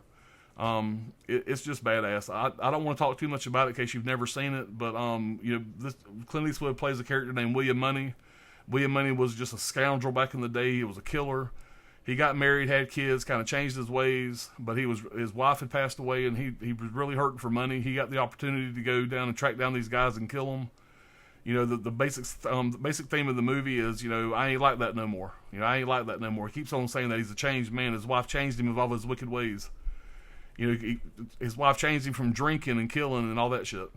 So he don't drink anymore. And it's the iconic scene at the end when you see him walking or riding into town. You see that empty whiskey bottle hit the fucking ground, and you know shit's about to go down. And this fucking movie is absolutely fucking fantastic. And so, you know, 1992 was an easy year for me. It was a no-brainer. I seen this, I said, done. Let's move on to the next year. It's Unforgiven for me. I fucking love this movie. So that's what I got for 1992. So like I said, I'm getting married. Me and my first wife are buying our first house. We got a newborn baby. Things are moving right along. I'm 21 years old. I turned 21 shortly after we get married. So kind of young to get married, and you know we had a lot of challenges ahead of us. Whatever, you know, buying a house, having a baby, trying to figure out, how we're going to make enough money to survive month to month. Yeah, it was a crazy time. But there was some great movies. It's always a good escape. And again, there was a time in my life, whatever, when it was kind of crazy, I could always step back, throw on a good movie like Unforgiven, and just kind of lose myself for a couple hours. It's a great thing. To this day, I still use that as a tool, whatever, to get through some of these crazy fucking days everybody has to go through. That's why I love movies so much. If you find a good movie and you can escape to another world for a couple hours, I mean, it's priceless. It really is. All right, moving on to 1993 here. I'm going to stay in the same genre here. There was also some great movies from this year as well, but this one here just kind of made it to the top of the stack. But it wasn't that easy to do because there's some other bangers this year as well. I'm going to show you what I picked here. My favorite movie for 1993 is going to be Tombstone. You got Kurt Russell, you got Val Kilmer. In my opinion, Val Kilmer's greatest role. You got Bill Paxton, and you got Samuel Elliott in this playing the brothers. And it is so good. It is so good. I mean, I don't know anybody that doesn't like this movie. Now, there's a couple other movies that I kind of went back and forth on between this one and those. Some of the other movies, you got Cliffhanger with Sylvester Stallone. Huge fan of that movie. I got that 4K steelbook coming really soon. I think it's coming on Tuesday. And the other one I almost had for this year was A Few Good Men. With Tom Cruise and Jack Nicholson. Another movie directed by Rob Reiner. Rob Reiner was killing it throughout these years here. A Few Good Men is a great fucking courtroom drama. Great fucking acting. Jack Nicholson, one of his greatest roles. Yeah, but it's none of them are going to touch Tombstone for me. I mean, Tombstone I felt like was top of the stack. I didn't have to go back and forth on this very much. Big fan of this movie. 2 years in a row, two great westerns. Westerns are not my favorite genre, but it's definitely up there as one of my favorite genres. But yeah, every once in a while, a few years goes by, we don't get very many good westerns, and then something like this comes up. So Tombstone, still love it. I'm really hoping we get a 4K soon of this. It'll be a day one when it happens. But yeah, Tombstone, I'm a big fan. So moving on to 1994. Now there was a lot of great films this year. 94 was a great year for film, but there was a couple films I was going back and forth on. And the one that I kept on going back to that I absolutely had to pull this as my favorite film. It's one of my favorite films of all times, and that's going to be Pulp Fiction. Now, when I first seen this film, this is the movie that actually introduced me to Quentin Tarantino. And when I first seen this film, I tell you what, it blew me away. I don't buy a lot of soundtracks, and this is a soundtrack that I bought and listened to all the time. Yeah, this soundtrack was on repeat in my vehicle for quite a while. Absolutely love the film, love everything about it. This rejuvenated John Travolta's career. Samuel L. Jackson became a superstar after this. Samuel L. Jackson had done a lot of small bit roles, but this was the movie that put him over the top. Everybody in the film did a great job. It's one of my favorite films of all times. And like I said, there's so many good films to talk about this year. I absolutely love Shawshank Redemption, but just by a little bit, Pulp Fiction actually was the one that I kept going back to. And this is definitely my favorite film of 1994. So moving on to 1995. Now this was another year that had a lot of great films out there. But once again, this was a pretty easy year for me to pick my favorite film from 1995. And that's going to be Seven. I've talked about this film many times on this channel. And this film is dark, it's gritty, it's dirty. It's got a feel to it that very few other films have. Morgan Freeman and Brad Pitt do a fantastic job. And Kevin Spacey, he's not in the film just the last little bit, whatever. And I mean, like him or love him in real life, nobody really loves him anymore. But he is a fantastic actor. And he absolutely shines at the end of this movie. That car ride going to the final climatic scene, everybody knows about now. What's in the box, all that shit. That car ride heading out there is just some of the greatest shit you're ever going to see on film. The back and forth between Morgan Freeman, Kevin Spacey, and Brad Pitt is gold. Absolutely love it. I love this film. I've seen it a gazillion times. Every time I watch it, it almost feels like a first-time watch. Fantastic film. It was a pretty easy pick again for 1995. That's going to be Seven. So 1996, this was another big year in my life. This was the year that me and my first wife had our second child. So my son Adam was born this year. So, of course, another landmark year in my life. And this was another year also that I found one of my favorite films. Now, I absolutely love watching this film with somebody that knows nothing about it. It's got one of the coolest twists of any other movie that I could think of. And that's going to be From Dusk Till Dawn. Of course, right up there. Not the sequels, just the top one there, From Dusk Till Dawn. Now, this movie here, if you haven't seen this film, the first half of the movie is pretty much a couple bad guys trying to get across the border, trying to run from the law. And all of a sudden it turns into something completely different. And there's nothing better than back in the day throwing this in. Somebody knew nothing about this film, watching it for the first time, getting their reaction was absolutely classic. Absolutely loved it. I love the film. George Clooney, fantastic actor. I think this is one of my favorite things he's ever done. Quentin Tarantino, everybody knows, is not a great actor, but for what he does in this role, I think it's the best thing he's ever done on screen as well. This film was directed by Robert Rodriguez, written by Quentin Tarantino. Anytime the two of them guys collaborate on anything, it always turns out to be something that I love. And this is one of my favorite things they've ever done. But yeah, From Dusk Till Dawn, it's a classic. It holds up. And where the hell is that 4K at? We need that 4K in our life. So maybe one day. I keep on talking about it. It's been a couple years now. It still hasn't happened. But, 96 was another tough year or whatever for film. There was some other classics that came out this year.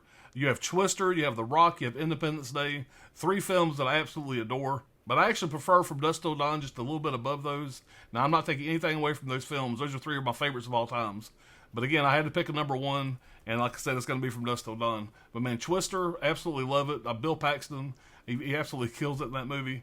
You got The Rock, Independence Day, 2 of my favorite action movies of all times. So yeah, just great films. This is a great time for cinema. This is one of my favorite years for movies in the 90s was 1996. Okay, moving on to 1997. There was 2 films that I kept going back and forth on, and this is the one that I kind of ended up on, and that's going to be Face Off. This is definitely a movie here that you have to turn your brain off, because the premise of this movie is absolutely batshit crazy. But watching John Travolta act like Nick Cage, watching Nick Cage act like John Travolta, all the back and forth, I mean, it is just fantastic. This is one of my favorite movies by Nick Cage. And I love it when Nick Cage goes batshit crazy, and he does that great in a bunch of other films, but this here is the one that I go back to the most. This movie narrowly beat out another film from this year that I really love, and that's Con Air. I know Con Air's cheesy as hell, but again, it's another Nick Cage movie, but I love Con Air. I think it's a great cast. It's another really good time. But both these movies are fantastic. This one beat out Con Air just by a little bit. So, yeah, 1997 for me is going to be Face Off. All right. So moving on to 1998, and I'm going to have to try to keep my shit together talking about this year. Yeah, a lot of shit happened in 1998. It was a big year for me. I'm not the kind of guy that handles change very well, and let's just say in 1998 I was up to my ass in change. This was the year me and my first wife got divorced. Now a single dad of 2 small children. You know, my boys are around 6 and 2 at this time. We move into our new apartment, and let's just say, like I said, I was up to my ass in change, and it was a scary ass time. I mean, from potty training the youngest one to getting them back and forth to school, getting them clothes, making sure they stay fed. As a single dad, pretty much a grown kid at this time with 2 small boys, yeah, it was a scary ass time. But I will say, looking back now, it's some of the proudest shit I've ever done. I easily could have been the kind of guy that just hauled ass, got divorced, see my kids occasionally, whatever. But I'm very proud of the relationship me and my kids have, and I know looking back now, it's one of the proudest things I've ever done. Raising my 2 boys then, and then raising my other 2 kids later on. We'll talk more about my other 2 kids in a few years. Yeah, like I said, it's some of the proudest shit I've ever done, and I'm not ashamed to admit that. I will brag about that because I don't accomplish anything else the rest of my life. You know, the relationship and the way I raised my kids, I'm very proud of that. I'm very proud of how they all turned out.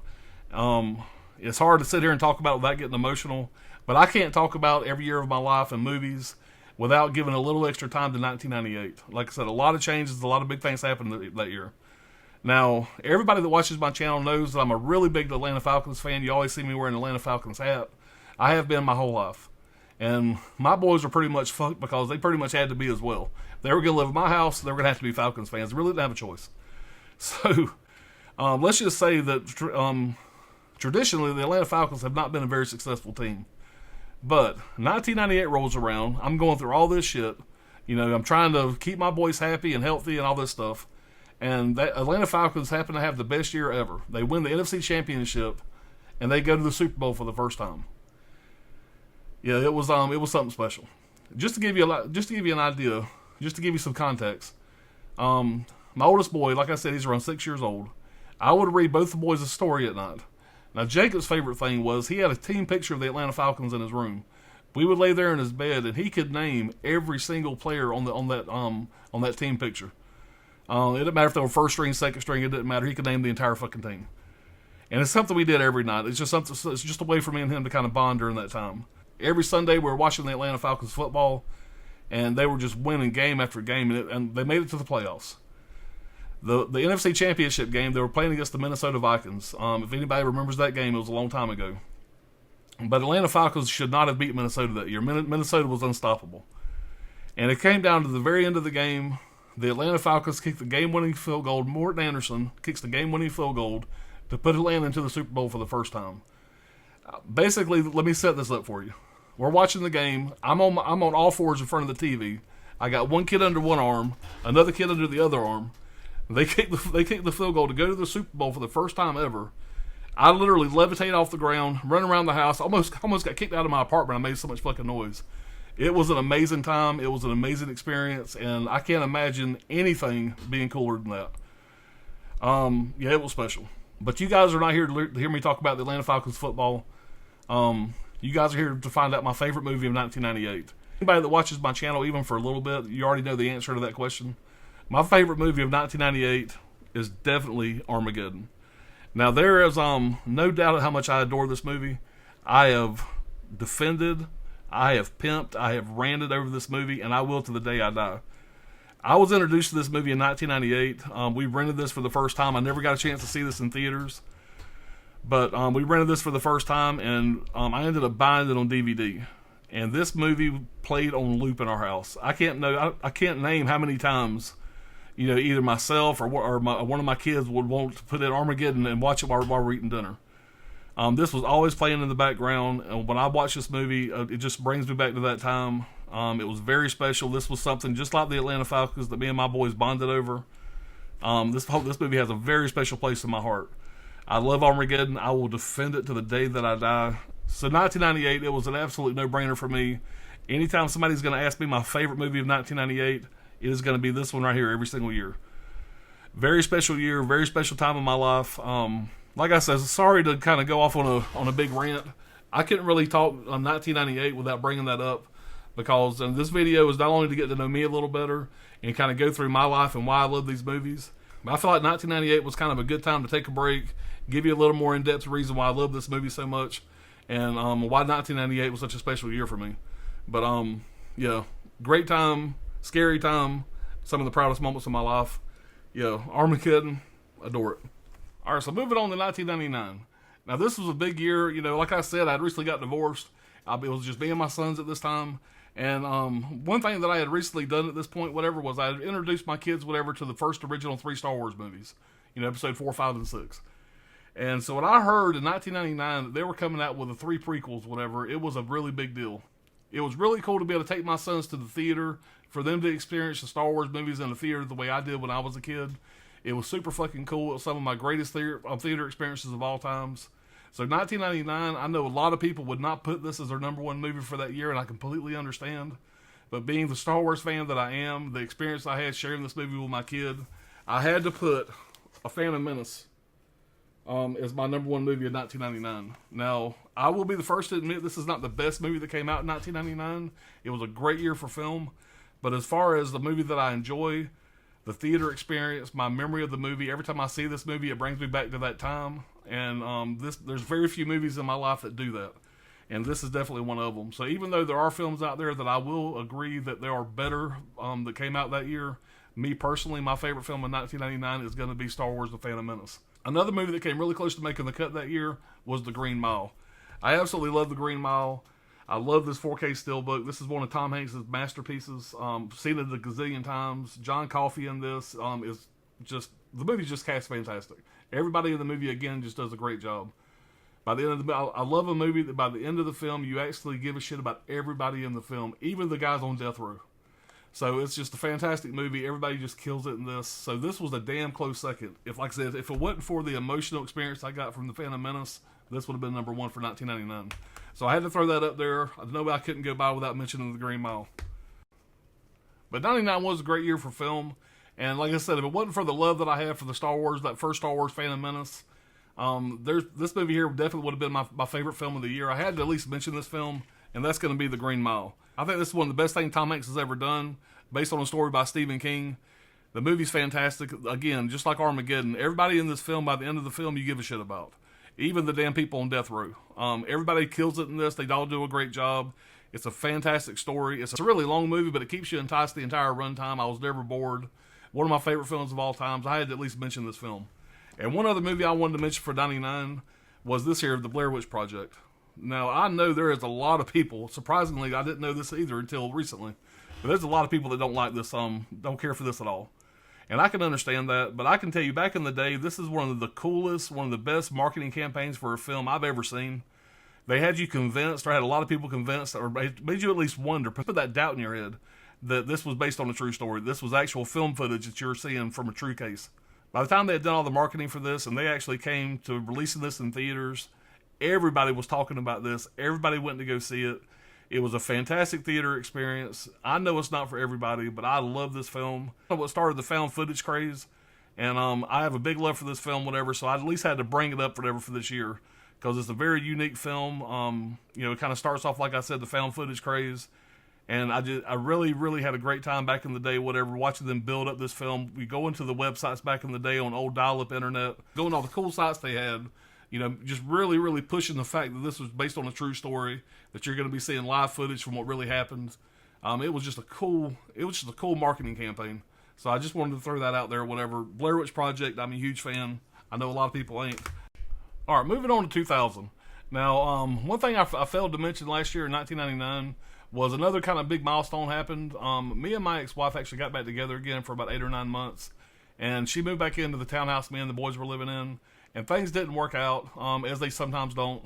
And there at the end, the way we worked it out was I was giving her some time to find her a new place. So I thought the best thing for me to do was to go stay in a hotel room for a week. So I went to stay in a hotel room. I let her get her stuff together, get her everything organized to find her a new place. She stayed there with the kids. I went and stayed in the hotel room by myself for a week.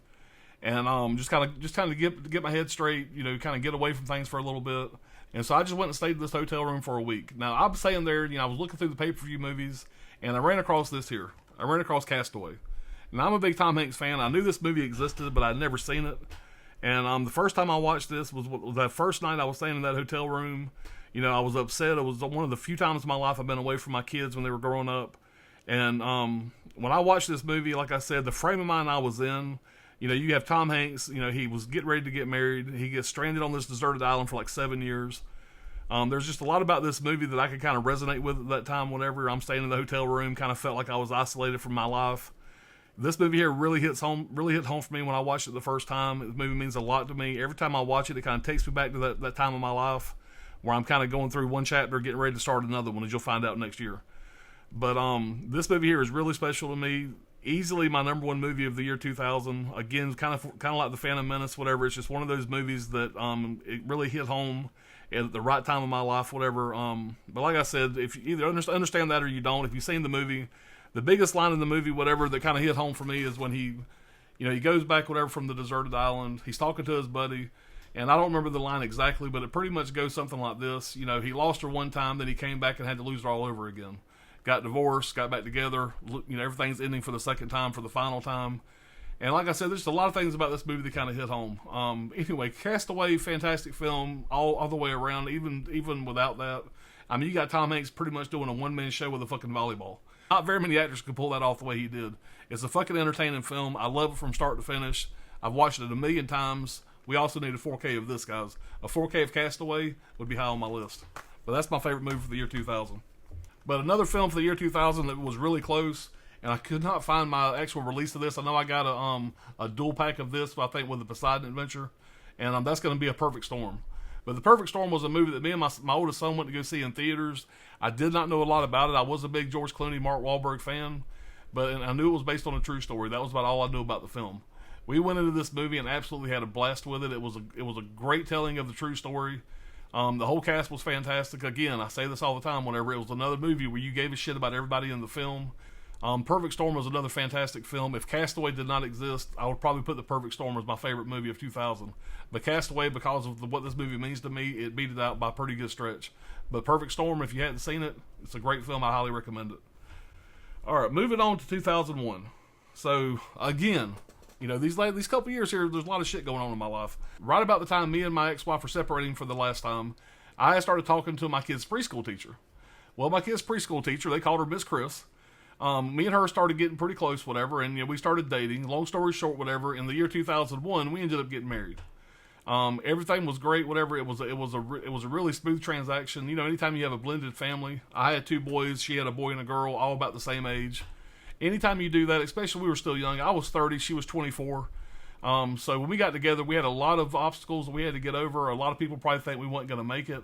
I am happy to say that 2023, we've been married over 21 years.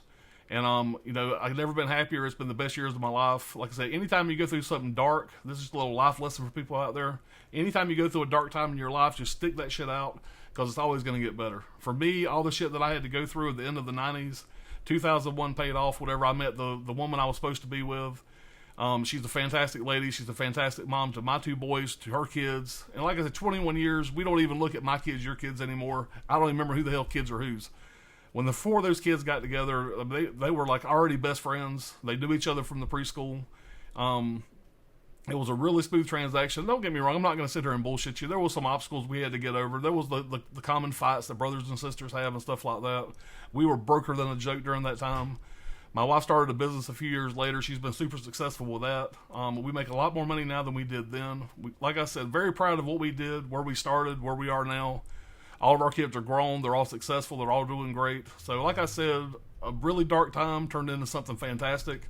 It took me about 2.5, 3 years to get there from when those dark times started. So like I said, just a life lesson out there. Anybody that's going through some bullshit, tough that shit out, move on. It gets better. I can promise you. I'm living proof of that. Well, let's get back to what we're actually here to talk about. This movie here is just a scotch below the Star Wars franchise for me, mainly because of the relationship I have with my kids in this movie. Now, one thing that I can say about this franchise here, like it or love it, this is one of the most impressive franchises, the best thing that's just about ever been done on film. Peter Jackson did an epic job with this franchise. I adore it. I adore these characters. I even like the 3 Hobbit movies. I just love this universe. And when this movie came out, this is one of the first things that our new family, me, my new wife, and my 4 kids now, this is one of the first things we all enjoyed together. So every time I think about this movie, I watch The Fellowship of the Ring, which is the movie I'm picking for 2001. It just brings me back to those times, whatever. It was just a really special time. And every single time one of these movies came out, this is something that at least me and my oldest son went and seen on opening night. And eventually we all would watch it as a family. But this first one here, Fellowship of the Ring, holds a special place. Because like I said, this is one of the first films that, as our new family was formed or whatever, that we all really enjoyed something together as a family. And like I said, that's just my little side story. The movie itself is fucking fantastic. Everybody in this film does a fantastic job. There hadn't been a lot of movies done on this magnitude up to this point. Like I said, Peter Jackson, what they did to get this movie made, it's something else. Like I said, like it or love it, you have to at least appreciate what they put into this film. The franchise is epic. I love this damn set here. It's just fantastic. But one little side note, if you do buy the set, if you have the other old 4K steelbooks, make sure you hang on to those, because there's hardly any features on this here. All the features are on those 4K steelbooks. I sold mine in order to pay for this set here. I wish I would have kept them. I'm going to end up buying those steelbooks again, because those are loaded with special features, and this don't have shit as far as special features. And that is ridiculous for a set like this. So I was pretty pissed off when I got this and noticed that there's just a few features on here, but nothing compared to that last set that came out with before this one here. But that being said, I love the set. It's fantastic. I can't say enough about the film. But 2001 was pretty easy. It was definitely going to be that one there. There is one other movie that year. Again, if that movie didn't exist, this would have been a landslide. But I've talked about this on my channel many times as well, and that's going to be Joyride. I absolutely adore this film. You have Paul Walker, you have Steve Zahn, you have Lily Zaboski. I always say her fucking name wrong. The voice talents of Ted Levine, on Buffalo Bill from Silence of the Lambs, doing the voice of Rusty Nail on the CB radio. I don't want to get into this movie too deep, because I could talk about it for a while. I love the film. If you hadn't seen Joyride, please go watch this movie. It's a lot of fun. I'm sure most of y'all have already seen this, whatever, but Joyride's a fantastic film. One of my favorite horror movies of all times. So yeah, like I said, if it wasn't for Lord of the Rings, this was the shoe-in number 1. But I had to at least mention this as well. Alright, moving on to 2002. Now, you guys are probably going to get real tired of talking about Star Wars, but you had to know going into this there was going to be Star Wars up to our ass. I love Star Wars. It's going to pretty much get hit about every year, and it pretty much has so far. But 2002 is going to be Star Wars Episode 2, Attack of the Clones.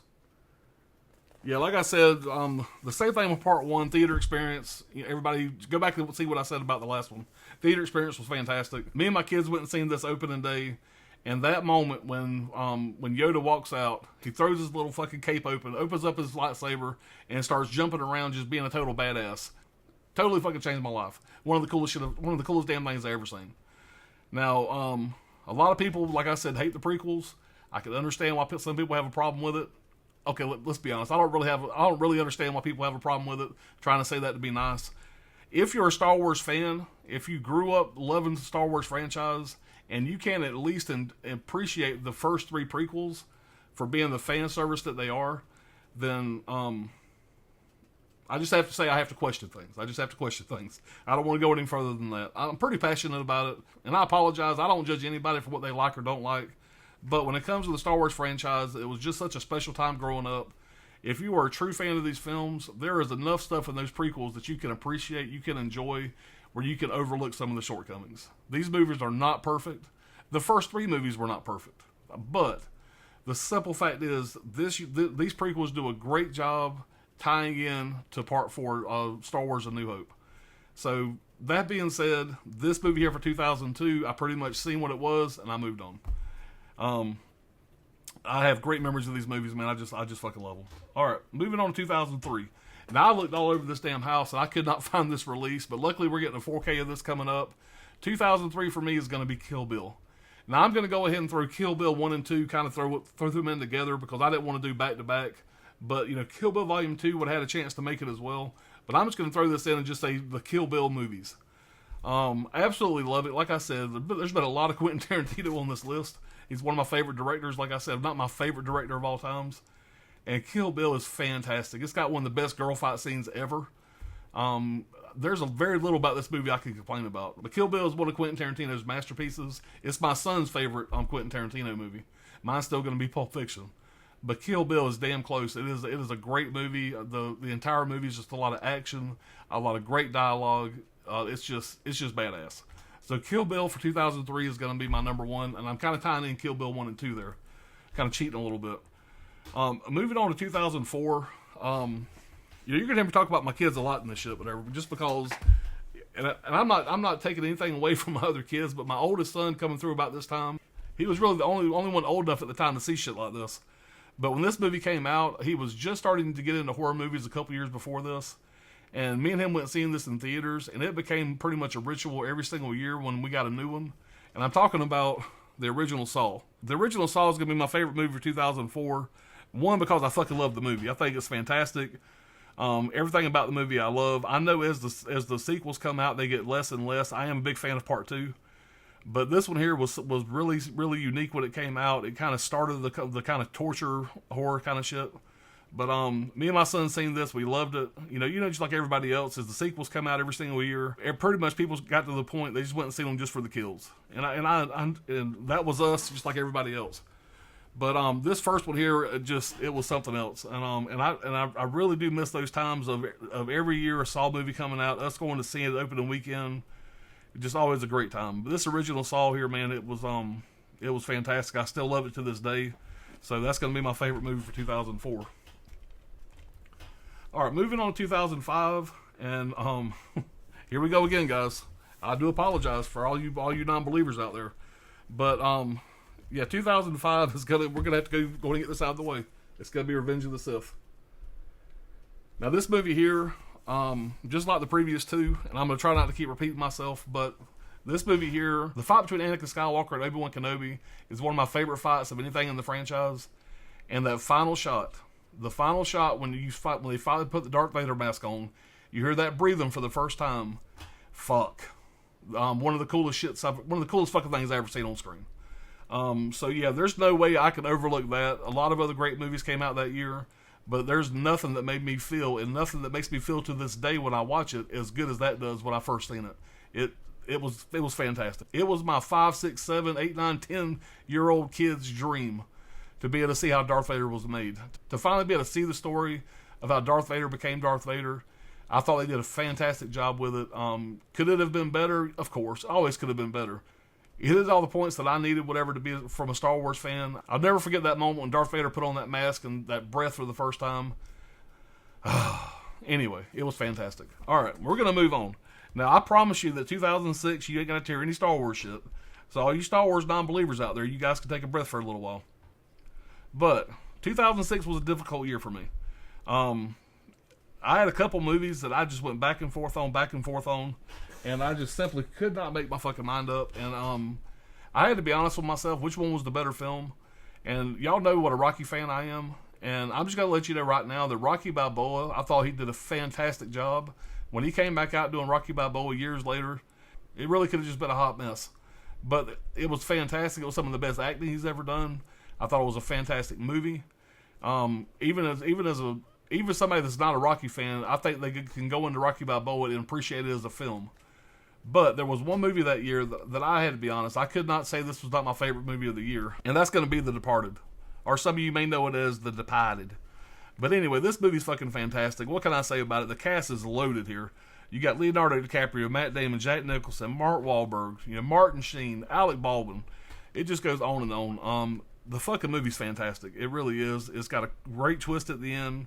This is a Martin Scorsese film. It's one of the best things he's ever fucking done. I love The Departed as much as I love Rocky, as much as I love the Rocky Balboa franchise. This one here beat it just by a scotch. I'm trying to be as honest as I can with this list, and there's no way I could not say that The Departed was my favorite movie of 2006. The movie holds up to this day. If you haven't watched it in a while, give it another watch. It's something else. It's fantastic. If I would have made this list in 2007, this would probably not have been my favorite film. Over the years of watching this, and I've watched this a numerous amount of times, but over the years of watching this, I have grown to love this film. And going back, looking at what came out in 2007, I had to be honest, and I think it's fair to say this is my favorite film of 2007, and that is going to be No Country for Old Men. Fantastic movie, fantastic villain. Javier Bardem, whatever, he fucking chills your blood with his character in this movie. It is something you've never seen before. The device he uses to kill people with is something I've never seen before. It's very unique. Tommy Lee Jones, Josh Brolin, Woody Harrelson, another great cast. If you hadn't seen No Country for Old Men, check it out. This is a high recommend. Huge fan of this movie. It might be a little slow for some of you, whatever, but stick with it to the end. It is a fantastic fucking movie. Every time you watch it, you'll find something different, whatever. This is going to be my favorite movie of 2007. Huge fan. Moving on to 2008. There was a couple movies here that I was trying to go back and forth on, and the movie that I ended up landing on was going to be the 2008 version of Rambo. Now, another movie that him making this movie at such an older age, this movie could have been a laughing stock. It could have been a joke. This is one of my favorite movies in the Rambo franchise. Sylvester Stallone did a fantastic job with this. The violence is over the top. This is the most violent Rambo movie by a stretch. There's a lot of blood and guts in this, a lot of action in this. Like I said, they did a fantastic job, doing an older Rambo, showing what a badass he still is. It's just a fantastic movie. Like I said, this is pretty much a Rambo movie. The rest of the cast, whatever, they do a good job for what it's worth. But, this is a Rambo film. He comes in, he's a badass, somebody you don't want to fuck with, and that's exactly what you want from a Rambo movie. This is one of the greatest things he's done in his older age. The 2008 Rambo is definitely my favorite movie of 2008. The other movie that I had to at least mention, I'm a big fan of the Marvel franchise. It's dying off for me a little bit now. It has been for a few years, pretty much after Endgame. But when this movie came out, I went and seen it on my birthday the year this movie was released, and that is the original Iron Man with Robert Downey Jr. This movie here blew me away. Everybody knows this started off the Marvel Cinematic Universe, and this is still one of my favorite Marvel movies of all times. I got some others that maybe I like just a little bit more, but I would say overall, Iron Man holds up as probably one of my favorite Marvel movies of all times. Robert Downey Jr. was made to play this fucking character. It was well casted. They did a great job with the suit. I was a mediocre Iron Man fan growing up. I was kind of sort of into comics. I wasn't really big into comics, whatever, but yeah, this right here, whatever, made me an Iron Man fan. He became one of my favorite characters in the MCU. Loved the film. Like I said, it was neck and neck, but I had to put Rambo a little bit above it. I just wanted to at least mention this because this was the start of that Marvel universe that we got, whatever. So it's definitely a landmark film. It needed to at least be mentioned. All right, moving on to 2009. 2009, there's some great films. I actually got quite a few. I actually have actually got 4 films I want to mention here, but there's no way that that this movie wasn't going to be number one. And I'm going to bring out this big ass Clint Eastwood's edition again. And of course, we are talking about this movie right here, Gran Torino. Gran Torino is one of the greatest things I think Clint Eastwood's ever done. It's probably going to land in probably my top 5, top 6 or 7 maybe Clint Eastwood movies. I truly believe, as much as I love Clint Eastwood and I wish he would make movies forever, I truly believe Clint Eastwood should have ended his career on Gran Torino. I am a fan of The Mule. Cry Macho, yeah, wasn't for me. I hate to say it, but it just wasn't for me. But yeah, The Mule was good, but Gran Torino is a fucking classic. It was a perfect role for Clint Eastwood at the age he was at that time. Just a great fucking movie, it really was. And Clint Eastwood's pretty much the only name in the movie. Everybody else in the movie is a bunch of no names. But yeah, it's a classic. I fell in love with it when I first seen it. I'm thinking to myself, this man's going to live forever. And I do wish this was the last thing he'd ever done. Now, he could keep on directing. He still is a great director. But I think that he has finally reached that age where I think he's a little too old for acting. But yeah, Gran Torino was the greatest thing, one of the greatest things this guy's ever done. And everybody knows how much I love Clint Eastwood. But yeah, that's going to be my favorite movie. And there were some damn good movies for this year. But that is definitely my favorite movie for 2009. And that's going to be Gran Torino. Now, it wasn't as easy as I might make it sound. Because there were some other bangers for this year. And I had to at least mention these movies. Another one is another Quentin Tarantino movie that I'm a friggin' huge fan of, and that's Inglourious Bastards. And it's hard to believe that I might put this as my number one, but Gran Torino is just a better film. Overall, it's just it's a masterpiece. This is a masterpiece as well. Love Inglourious Bastards. Another one that I absolutely love is Zombieland. I'm a big fan of this film. It's a fun rewatch. I've watched it a dozen times. And another one that I know my copy's laid around here somewhere. I got the basic bitch Blu-ray version of it, is The Hangover. The original Hangover, when me and my wife went and seen that in theaters, we laughed our ass off. Every time I watch it, it still holds up to this day. It's still funny. You really can't make comedies like that anymore. And we're getting to the point right now where the funny, raunchy comedies were pretty much starting to go away. But yeah, The Hangover, I had to at least mention it. Those are 4 of my favorite movies from that year. But Gran Torino, favorite of 2009. So 2010 was a big year for us. Our oldest son, Jacob, graduated high school this year, and he got a full academic scholarship to Florida State University. So super proud of Jacob. He turned out to be just a great guy, very successful. And this year was a big milestone for us, a big milestone for Jacob. So I did want to bring that up in 2010. It's one of the cool things that happened for the year 2010. So I did want to bring that up. But we're going to go ahead and talk about with a favorite movie of 2010. Now, I'm a huge Leonardo DiCaprio fan, and I know when this movie was coming out, for at least a year, they finally released this movie in theaters. Every single time we'd go to the theater, we would see this trailer. And I'm talking about Shutter Island. They marketed the shit out of this movie, and it didn't let me down. This is another movie, I'm going to put this kind of in the same category as The Sixth Sense. And the reason why is you've seen this movie. The first time you watch this movie, you get one experience. Every other time you watch this movie after that first time, you're going to get a different experience. It's still an enjoyable watch, but that first time watch, whatever, is where it's at. On a second watch, it's almost like you're watching a different movie. I love Shutter Island. It's a fantastic movie. It's a very unique movie. Leonardo DiCaprio, once again, kills it in this. He's a fantastic actor in everything he does, but this is one of my favorite things he's ever did. Big fan of Shutter Island, and that's my favorite movie of 2010. So 2011 rolls around, and we had a big tragedy in our family this year. My wife lost her father. Now, he was much older. He was in his 90s. He was in his 60s when my wife was born. He got remarried and had my wife and her 2 younger brothers late in age. So we did lose him this year. He was a great guy. I miss him dearly. But that was the big thing that happened to us in 2011. So, this was the first, out of me and my wife, this was the first parent we lost. Never an easy thing. And this was really hard on my wife. That my wife was super close with her dad. And so yeah, we really miss him dearly. And so, it's been roughly 12 years since we lost him. But like I said, he's still missed every day. So did want to bring that up here. Give him a little bit of love because he was a great guy, and we do miss him dearly. But we'll go ahead and move on to the favorite movie of 2011. 2011, my favorite movie is going to be Warrior. But you got Tom Hardy, you got Joel Edgerton, and you got Nick Nolte in this. And I think this is some of the greatest acting Nick Nolte's ever done. But this is a great fighting movie. It's got a great story. It's just a fucking good time. But me and my sons went and watched this back in the day on a Thursday night, like midnight premiere. and just absolutely fell in love with it. I was going into it thinking it was going to be a good time. I was a mediocre Tom Hardy fan at the time. Whatever, I knew who Tom Hardy was, but I wasn't a fan of Tom Hardy going into this the way I was walking out of this movie. This is pretty much the film that made me a Tom Hardy fan. Great film, and like I said again, Nick Nolte, he's one of my favorite actors, and I don't think Nick Nolte's ever acted any better than he did in this movie right here. Just when you watch this movie, pay attention to the hotel scene. There's a hotel scene where Nick Nolte kind of breaks down. I think it's some of the best acting he's ever done. All right, moving on to 2012. Now, 2012 was a pretty easy year for me as far as what was my favorite film of the year. And that is going to be, again, Quentin Tarantino. We got Django Unchained. You got Jamie Foxx, Christoph Waltz. Now, Christoph Waltz was having a hell of a couple of good years here. You got Inglourious Bastards, Django Unchained, back-to-back, whatever. He killed it in both those roles. You also got Leonardo DiCaprio. Now, Leonardo DiCaprio, whatever, he has a little bit of a smaller role in this.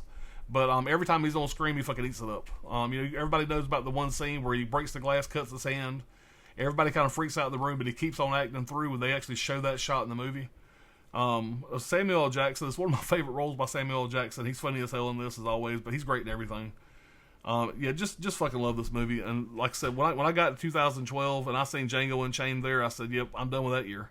So great movie, and I really want a better release than this. I don't have the steelbook. I do hope we get a 4K release of this at some point, because this basic bitch edition of Django Unchained with no slipcover, it kind of breaks my heart a little bit. So one day I will own a better release of this movie right here. So 2013, the big thing that happened for us this year was my daughter Chastity graduated high school. We're very proud of her. She's doing great right now. She has a great job, being very successful. And so, like I said, this was our second child to graduate high school. Always a big deal. Always a crazy time. Watching your kid transition from being, young adult to an adult. It's always a scary thing for us. Always a scary thing for them. But she's done a great job. We're super proud of her. But that's the big thing that happened to us for 2013. So moving right along to the best movie of 2013. And I tell you, 2013 was a hell of a good year for movies. I had a really tough time. I'm holding some movies right here, whatever, that I kept going back and forth on. So I'm going to show you the one that I picked for this year or whatever. But I had to mention the other three. So anyway, so the one that I ended up picking is my favorite movie of this year, and that's going to be the Evil Dead remake. And I can hear y'all just moaning out there, just be holding this up. But I think this is one of the greatest remakes ever made. I love the Evil Dead franchise, and this here is a fucking fantastic movie. This 4K, a lot of people shit on it. I think it looks great. I think it looks fine. I have no problem with it. But yeah, Evil Dead remake, like I said, one of my favorite remakes of any other movie. Thought it did a fantastic job, and I'm putting this against some pretty big movies for this year. But yeah, I kept going back and forth, and I rewatched this whatever in the last couple months. I've seen it quite a few times. Just watched Evil Dead Rise, so maybe I'm still a little high from that. Whatever, seeing Evil Dead Rise here recently, but I'm gonna put this as my number one for 2013. And as people know, when you have you go back and you watch movies, you feel different. You age or whatever. These lists are gonna change. But right now, making this list, whatever, Evil Dead remake is where it's at. Some other movies that came damn close. You got Man of Steel. This is one of my favorite DC movies. People shit on this movie as well. Don't know why. Fucking movie's great. Love Man of Steel. Another one of my favorite horror movies, and that's going to be The Conjuring. And I do want to give Tony over at Basement Blues a big shout out, because I had this movie here. I talked about it in one of our streams, and he said he had an extra slipcover. So he had an extra one of these lenticular slipcovers for The Conjuring, and he was nice enough to send that to me at no charge.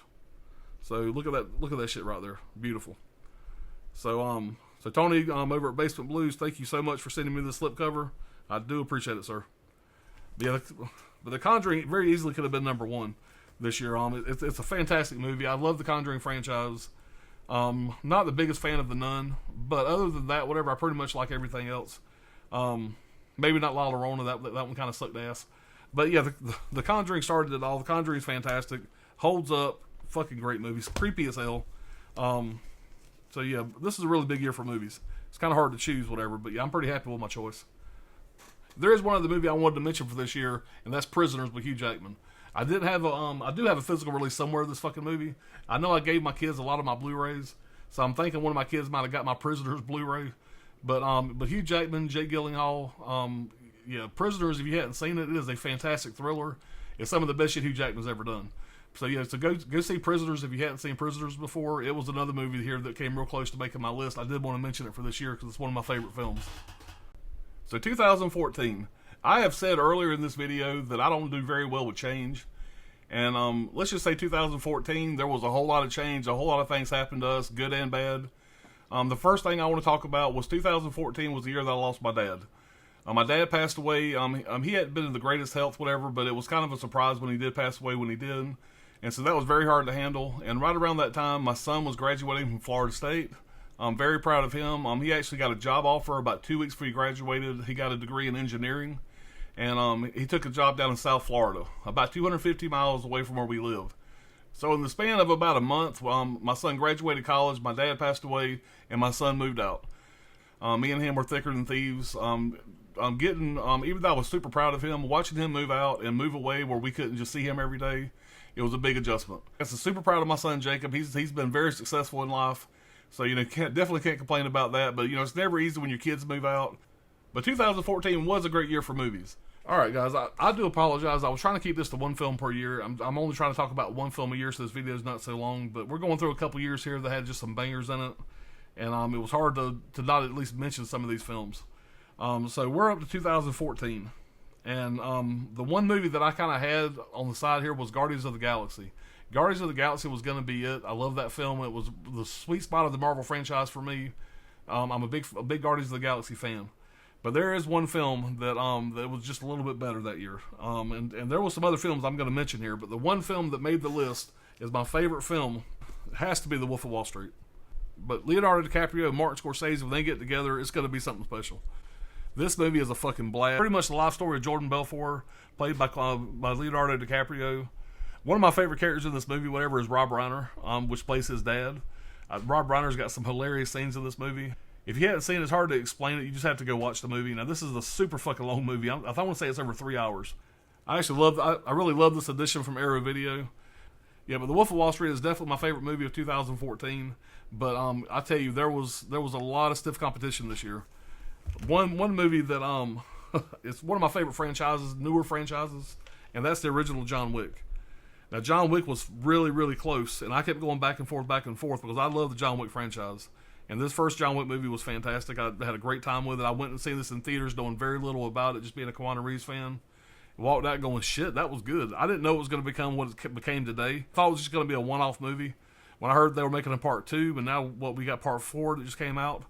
Yeah, I love this fucking franchise. I love this character. I love Keanu Reeves. Damn close to being number 1, but it's going to be here at number 2. And another movie that year, Interstellar. Yeah, Interstellar, just a fucking blast. Great movie. So Guardians of the Galaxy, John Wick, and Interstellar, real close to being number 1 for this year, whatever. But for me, it's going to be The Wolf of Wall Street. Favorite movie of 2014. Here we are, 2015, and we have another graduation. My son Adam graduated high school this year, so super proud of him. He's also doing very well. This is the big thing that happened for us in 2015. He graduated. We're now down to just 1 in high school, and so things are moving right along. But another great year for movies, and my favorite movie for 2015, the original Creed movie. Now, everybody knows this is the story of Apollo Creed's son, played by Michael B. Jordan. This movie brought back my favorite character of all time, is Rocky Balboa. Some of the greatest shit Sylvester Stallone has ever done, some of the greatest acting he's ever done has been in Creed and Creed 2. I'm not going to mention Creed 3 in this list. But I absolutely love Creed. They did a fantastic job with it. I love the relationship between Michael B. Jordan and Sylvester Stallone in this movie. It's just so fucking good. I'm a huge fan of Creed, and it's going to make my favorite movie of 2015. I'll tell you right now, this is really close for me, whatever. But another movie, whatever, that I had to mention here, it's another Quentin Tarantino film, and that's going to be The Hateful Eight. This movie here was damn close to being number 1. I'll tell you, 2015 was really a tough year. When you have a cast like this, you have Kurt Russell, Samuel L. Jackson, Jennifer Jason Leigh, Walter Goggins, Tim Roth, Michael Madsen, Bruce Dern, Channing Tatum. When you have that much talent in a single location film, like in this here, they're all pretty much held up, just kind of snowed into this damn shack, whatever. And you have Quentin Tarantino writing the dialogue. You're going to get something special. This is a great Quentin Tarantino movie. It's definitely one of my favorite movies of 2015, but I just like Creed a little bit more. Another movie I had to mention for 2015, this movie looks better than any other film that I show here in my home theater. This movie gets better every single time I watch it, and that is Mad Max Fury Road. Mad Max Fury Road, I can't believe this is my number 1 movie of 2015, because I adore this fucking film. I really do. But I had to mention as an honorable mention, just that fucking Rocky Balboa shit, man. And it kind of messes my head up a little bit. But Yeah, these two movies here, good year for cinema, man. We got some classics. We got some classics 2015. All right, so 2016. This is also another year that I will never forget. Again, we have a lot of changes going on this year. First and foremost, my wife lost another parent. My wife's mother passed away this year from cancer. She fought really hard for a while, but this is the year that we lost her. And so now my wife has lost both of her parents in the span of a few years. But, you know, she's a strong lady, and I'm very proud of how she handled everything. She was a caregiver to her mother, caregiver to her father. She's just a great lady. I can't say enough good things about her. The way she took care of her mom, it reaffirmed to me that I got the right woman. She's a good lady, and I just give her all the praise in the world. So, like I said, I'm so glad she was there to take care of her mother the way she was, and I know that her mother was very thankful for that as well. But, 2016, definitely a rough year. But we did have our last child graduate high school this year. Dusty graduated high school. And so now all four of our kids are graduating from high school. Things are moving right along. Like I said, a lot of changes in our life, which I have a hard time with. Because it seems like the older you get, the more things change. Having all of our kids graduating from high school, it was really crazy. Just looking back at all the trips to football practice, all the back and forth to different school events. And now all that's now behind us. It's pretty crazy. Now, a couple other things. I'm not done yet. Our daughter had the opportunity to go over and teach in Thailand for a year. Her uncle was the principal of a private school over in Thailand. So it was a great experience for her. But losing one of your parents, your child flying halfway around the world, to go to a foreign country, she's never even been on a plane before. And so that was pretty crazy, but it was a great experience for her. She had a great time. But I'm glad she made it back safe. But I'll tell you what, it was hard to see her leave. And something else that happened that year is our son Dusty, after he graduated high school, he went into the Army. So we have the loss of a parent, we have a child going to Thailand, and we have a son going into boot camp, and he was over in Oklahoma. So like I said, it was a crazy time in our life, a crazy time for our family. But everything worked out. Chastity made it back safe. And so, it was a year that I'll never forget. 2016 was a big one, but it was also a big year for movies. A lot of great movies came out this year. And I tell you, this is going to be tough because I'm actually putting something over a Star Wars film here. I'm actually putting something over a couple Star Wars films here. So let's just go ahead and show you what I picked. In 2016, I had to go with Deadpool. I'm a huge Deadpool fan. When this first movie came out, I love Ryan Reynolds, and Ryan Reynolds was fucking made to be Deadpool. And I know Ryan Reynolds fought for years to get this movie made. His first time he did it was in the Wolverine movie, and it was garbage. But I tell you right now, he was absolutely made to play Deadpool. This is a fantastic movie. You have comedy. It's rated R, which is, a lot of these movies like this should be. Just a fantastic movie. This movie blew me away how funny it was. And breaks the fourth wall so many times in the movie. Nobody can do it like Ryan Reynolds when it comes to something like this. Like I said, Ryan Reynolds was made to play this role. Great looking stoic, by the way. Even some movies in my Star Wars franchise, whatever, I just couldn't get past the fact how much I love this movie. So I had to put Deadpool number one. I couldn't avoid it. So that's going to be my number one movie of 2016. But I do want to mention the other films. I didn't pull all these titles down. But like I said, great year for movie. You have Rogue One, a Star Wars story, came out in 2016. You have Star Wars Episode 7, The Force Awakens. You have 10 Cloverfield Lane. Love 10 Cloverfield Lane. John Goodman is one of the best things I think he's ever done. You got The Shallows. Everybody knows what a Jaws fan I am. The Shallows is a great shark movie. It's probably, The Shallows is a fucking great shark movie. It's my top 5 greatest shark movies of all times. Big fan of The Shallows. You also got The Witch. Now I just recently watched The Witch. We got a really nice set last year. The Witch is a fantastic movie. It's the movie that the first time I watched it, it was kind of hit or miss for me. It wasn't something that really grabbed me. When I watched it a second time, and I was wide awake and I paid attention to the entire film, The Witch was fantastic.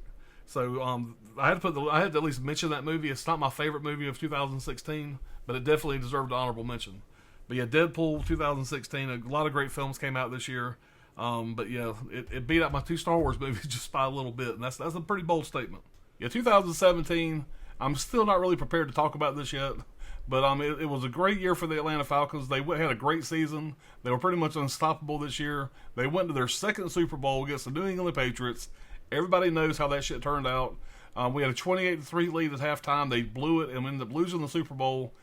It was a tough time. My family had went down to my son's house he lived down in South Florida at the time. And we had a big Super Bowl party. It was a big deal, and it was a very heartbreaking game. It is now 2023, and I still ain't quite over it yet. But I did want to bring it up. I don't want to go into too much detail about it, but let's just say that it sucked. It was a very long drive back home the next day. Yeah, it was crazy. I'll never get over that game. I probably won't ever get over that game until Atlanta finally does win a Super Bowl. But yeah, that should have put our Super Bowl. It was crazy. They let it slip away, and yeah, just be kind to me on the comments down below, because like I said, I'm still trying to heal from that game. You know, what is it, 6 years later?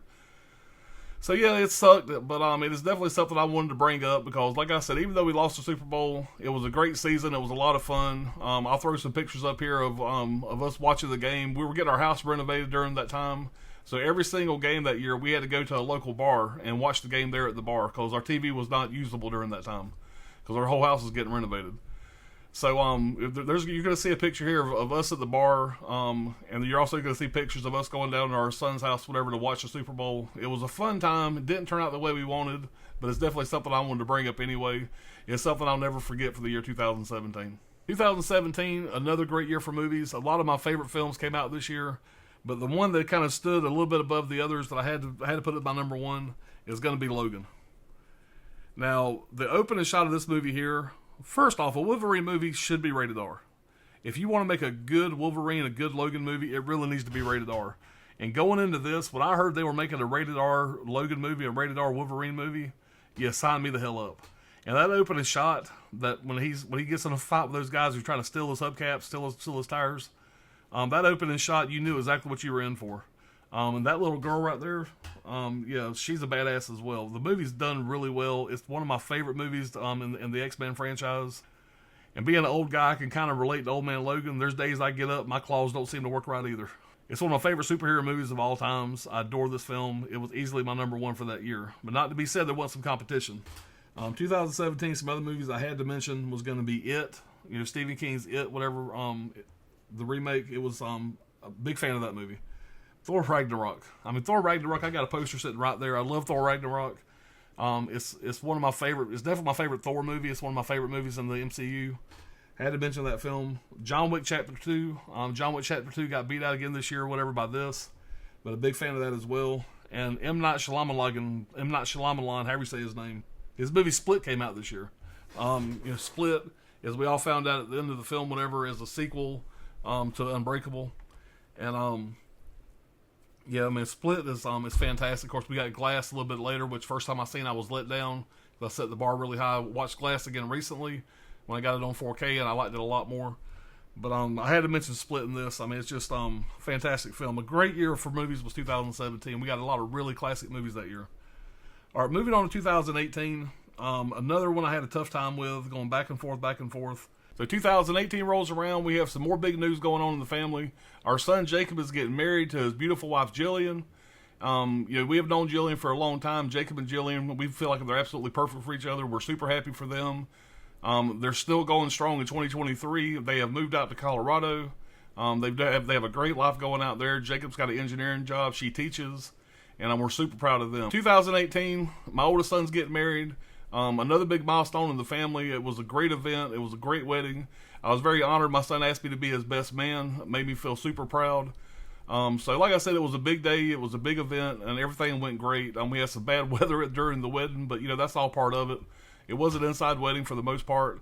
But yeah, it was a great time, great wedding. And it was a very big time for us. 2018 is definitely going to be the year that I remember Jacob and Jillian getting married. But also another great year for movies. I know to most, this was not going to be the best movie out of these movies I'm fixing to mention, but I am doing this simply because of my love of the Rocky Balboa character, and it's going to be Creed 2. I had to pick Creed 2. Sylvester Stallone got robbed for not getting Best Supporting Actor in this. This is the best acting that Sylvester Stallone has ever done in this movie right here, in my opinion. Big fan of Creed 2. I think Creed 1 and Creed 2 were classics, whatever. That's why it breaks my heart, and I'm so passionate about how they fucked up Creed 3. But yeah, Creed 2, man, it's the best thing Sylvester Stallone's ever done. So for that alone, it had to be number one on my list. I had to be honest. It's a movie I go back and watch. I do love the Creed character, but I go back and watch it for Sylvester Stallone. I go back and watch it for the Rocky Balboa character. Creed 2 is a fantastic film. Yeah, fuck. There's a couple others for this year that I got to mention because these movies are iconic to me as well, and I couldn't make this video without at least mentioning these films. And that's going to be the Avengers: Infinity War. This was another great theater experience. You know, one of the most fucked up cliffhangers at the end of a movie ever. Fantastic film. I love it. Had to mention it. And this here blew me away. I went into this movie. I went and watched this with my daughter, and she's not a big horror fan. Whatever. We both had a great time with this. This was a really cool theater experience as well, and that is A Quiet Place. I mean, just love this movie. I adore it. I think it's fantastic. It had to be mentioned in my list here as an honorable mention. But Creed 2 it is what it is. Those are my favorite movies of 2018. You know, Creed being number one. We're getting close, guys. We're up to 2019. 2019. This one stresses me out because I love this one here. This is pretty much the end of my great run of the Marvel Cinematic Universe, and that was Avengers: Endgame. Now, this is not my number one movie, but I wanted to throw it up there and kind of explain.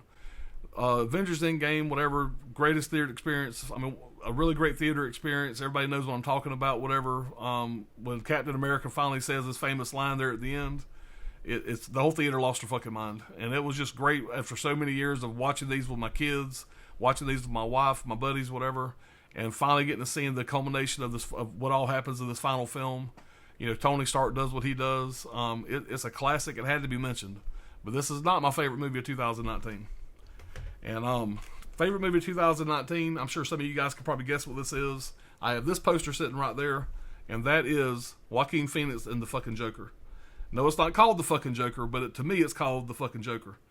This movie here is something else. I went into this, whatever, I was excited about this because I'm a big Joaquin Phoenix fan.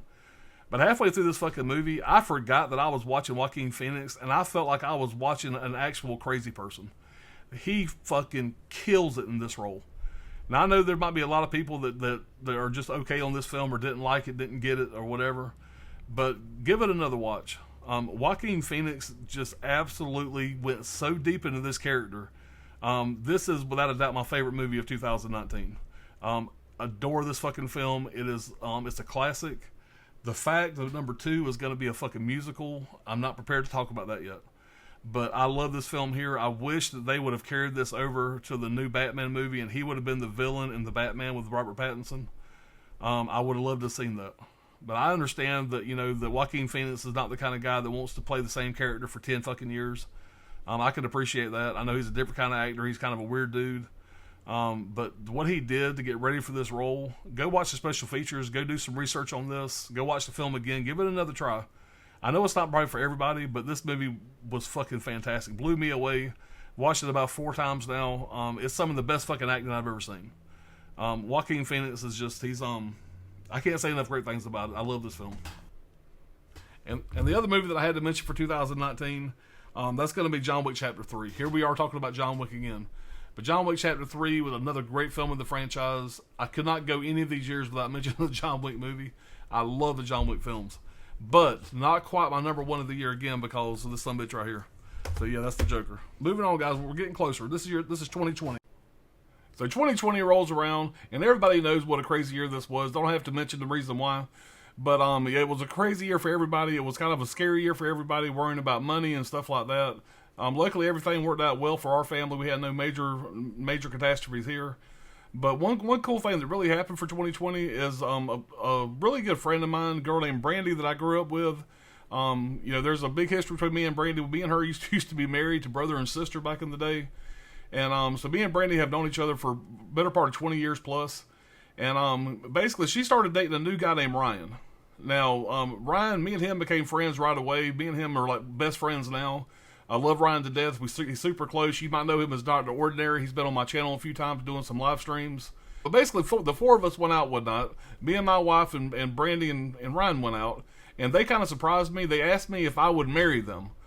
And I'm like, I've never married anybody before. So they basically paid for me to become a notary public because they wanted me to marry them, which I thought was a great honor. It was pretty awesome. It was way out of my comfort zone. When they first asked me to do this, I thought there was going to be like 30 or 40 people there. It turned out to be a pretty big event, and there was a lot of people there. I would say 80 plus. It was terrifying as hell to get up there and do it, but it's something I'm very proud that I did. I'm very honored they asked me to do that. But every time I think about 2020, all the craziness and everything that happened that year, the one thing I'm always going to remember is the honor that I had them asking me to marry them. It was very cool. It's something I'll never forget. I love them both to death. Like I said, to this day, we're still best friends. The four of us are thicker than thieves. We do stuff together all the time. Ryan's my movie watching buddy. Me and Ryan like to watch all this weird shit together. So yeah, it was a great year for that. I'll never forget it. So Brandy, Ryan, if you're watching this, thank y'all again for giving me the honor to be able to do that for y'all. And I think it's pretty awesome. So like I said, every time I think about 2020, that's what I'm going to think about. But it was a pretty good year for movies. It was a little bit thinner because there wasn't a whole lot of releases. But everybody remembers 2020. There just was not a whole lot of movies that came out that year. Not a lot of good movies, but there were a few. And my favorite movie of 2020. I know part one did not make my favorite movie of 2018, but the sequel, ironically enough, made my favorite movie of 2020. My favorite movie of 2020 is going to be A Quiet Place Part 2. I thought they did a really good job with this sequel, and the parts that John Krasinski was in, kind of showing how everything happened, doing some of the flashbacks. I thought all that was done really well. It was a really solid sequel, and I think I heard somewhere recently that they're actually planning to do a part 3 to this. I would love to see them. I'd love to see them do that. I hope they do a really good job with it. But John Krasinski, Emily Blunt did a fantastic job. You know, they're married in real life. John Krasinski was from The Office. He directed this and starred in it. But yeah, they're just two fantastic fucking films.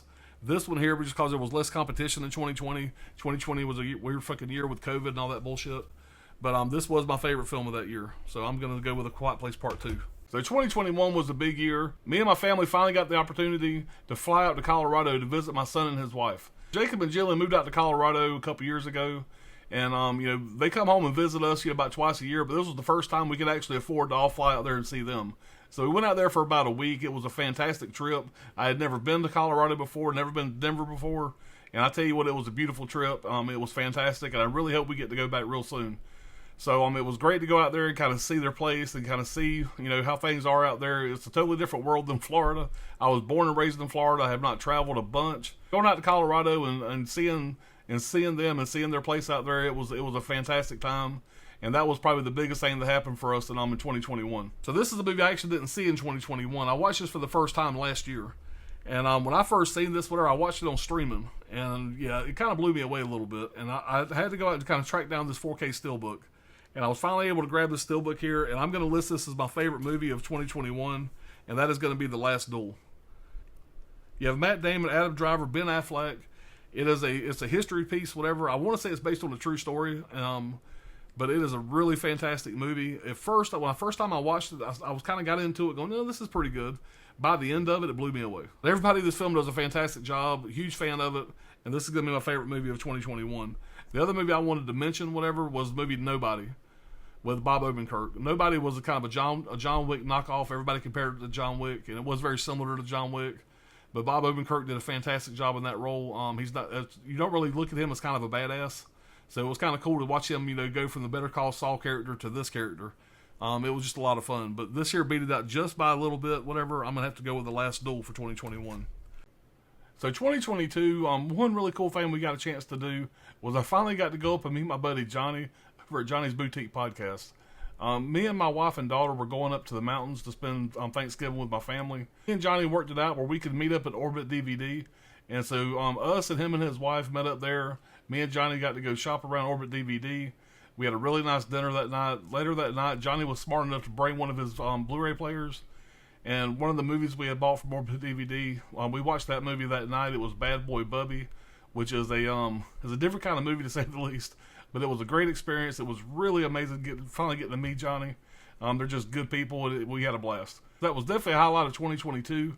But I just wanted to mention that here. Johnny, man, it was a blast. Hope we get to do it again real soon. This was pretty easy to pick out. This is definitely my favorite movie of 2022. My favorite movie of last year. And that is going to be the movie X. Directed by Ty West. Just a fucking fun movie. It was kind of a throwback to the old horror movies. I thought they did a great job with it. I love the feel of the movie. I love the look of the movie. It's another movie that every time I've watched it since watching it in theaters, whatever, it has gotten a little bit better.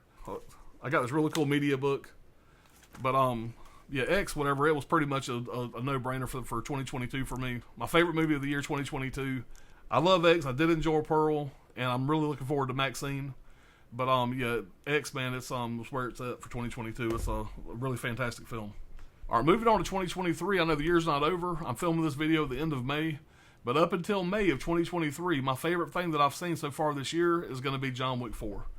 I've seen quite a few movies this year, but John Wick 4 is definitely the most fun I've had in the theater, and that is a fucking long movie. It's the longest of the John Wick franchise. But I think these movies get better and better as they go. This movie here has got some of the best action, some of the best fucking fight scenes. They all got the same action, same fight scenes. I know a lot of people are going to say it's starting to get a little stale. I don't think it's getting stale at all. I think they mix it up enough, do different shit, whatever, that it keeps it interesting, keeps it fun. If you're a fan of John Wick 1, 2, and 3, you will definitely be a fan of John Wick 4. Some people say it's the best in the franchise. I'm not quite there yet. I got to watch it a couple more times. I've only seen it the one time in theaters. But as of right now, filming this at the end of May, John Wick 4 is going to be my favorite movie of 2023. So y'all, we did it. We made it. From 1971 to 2023, those are my favorite movies, the 52 years I've been on this earth. I really hope you guys enjoyed it because I had a really fun time doing this. I know some other people have made videos like this, whatever. This is definitely nothing unique, whatever, but it's something that I wanted to do. You know, I just recently turned 52, and I just thought it would be a fun thing to make, whatever. So, again, thank you guys for watching. I'll be back soon with some more content. But I'm going to get out of here. Thank y'all again for watching. I will see y'all soon in the next video. You guys take care.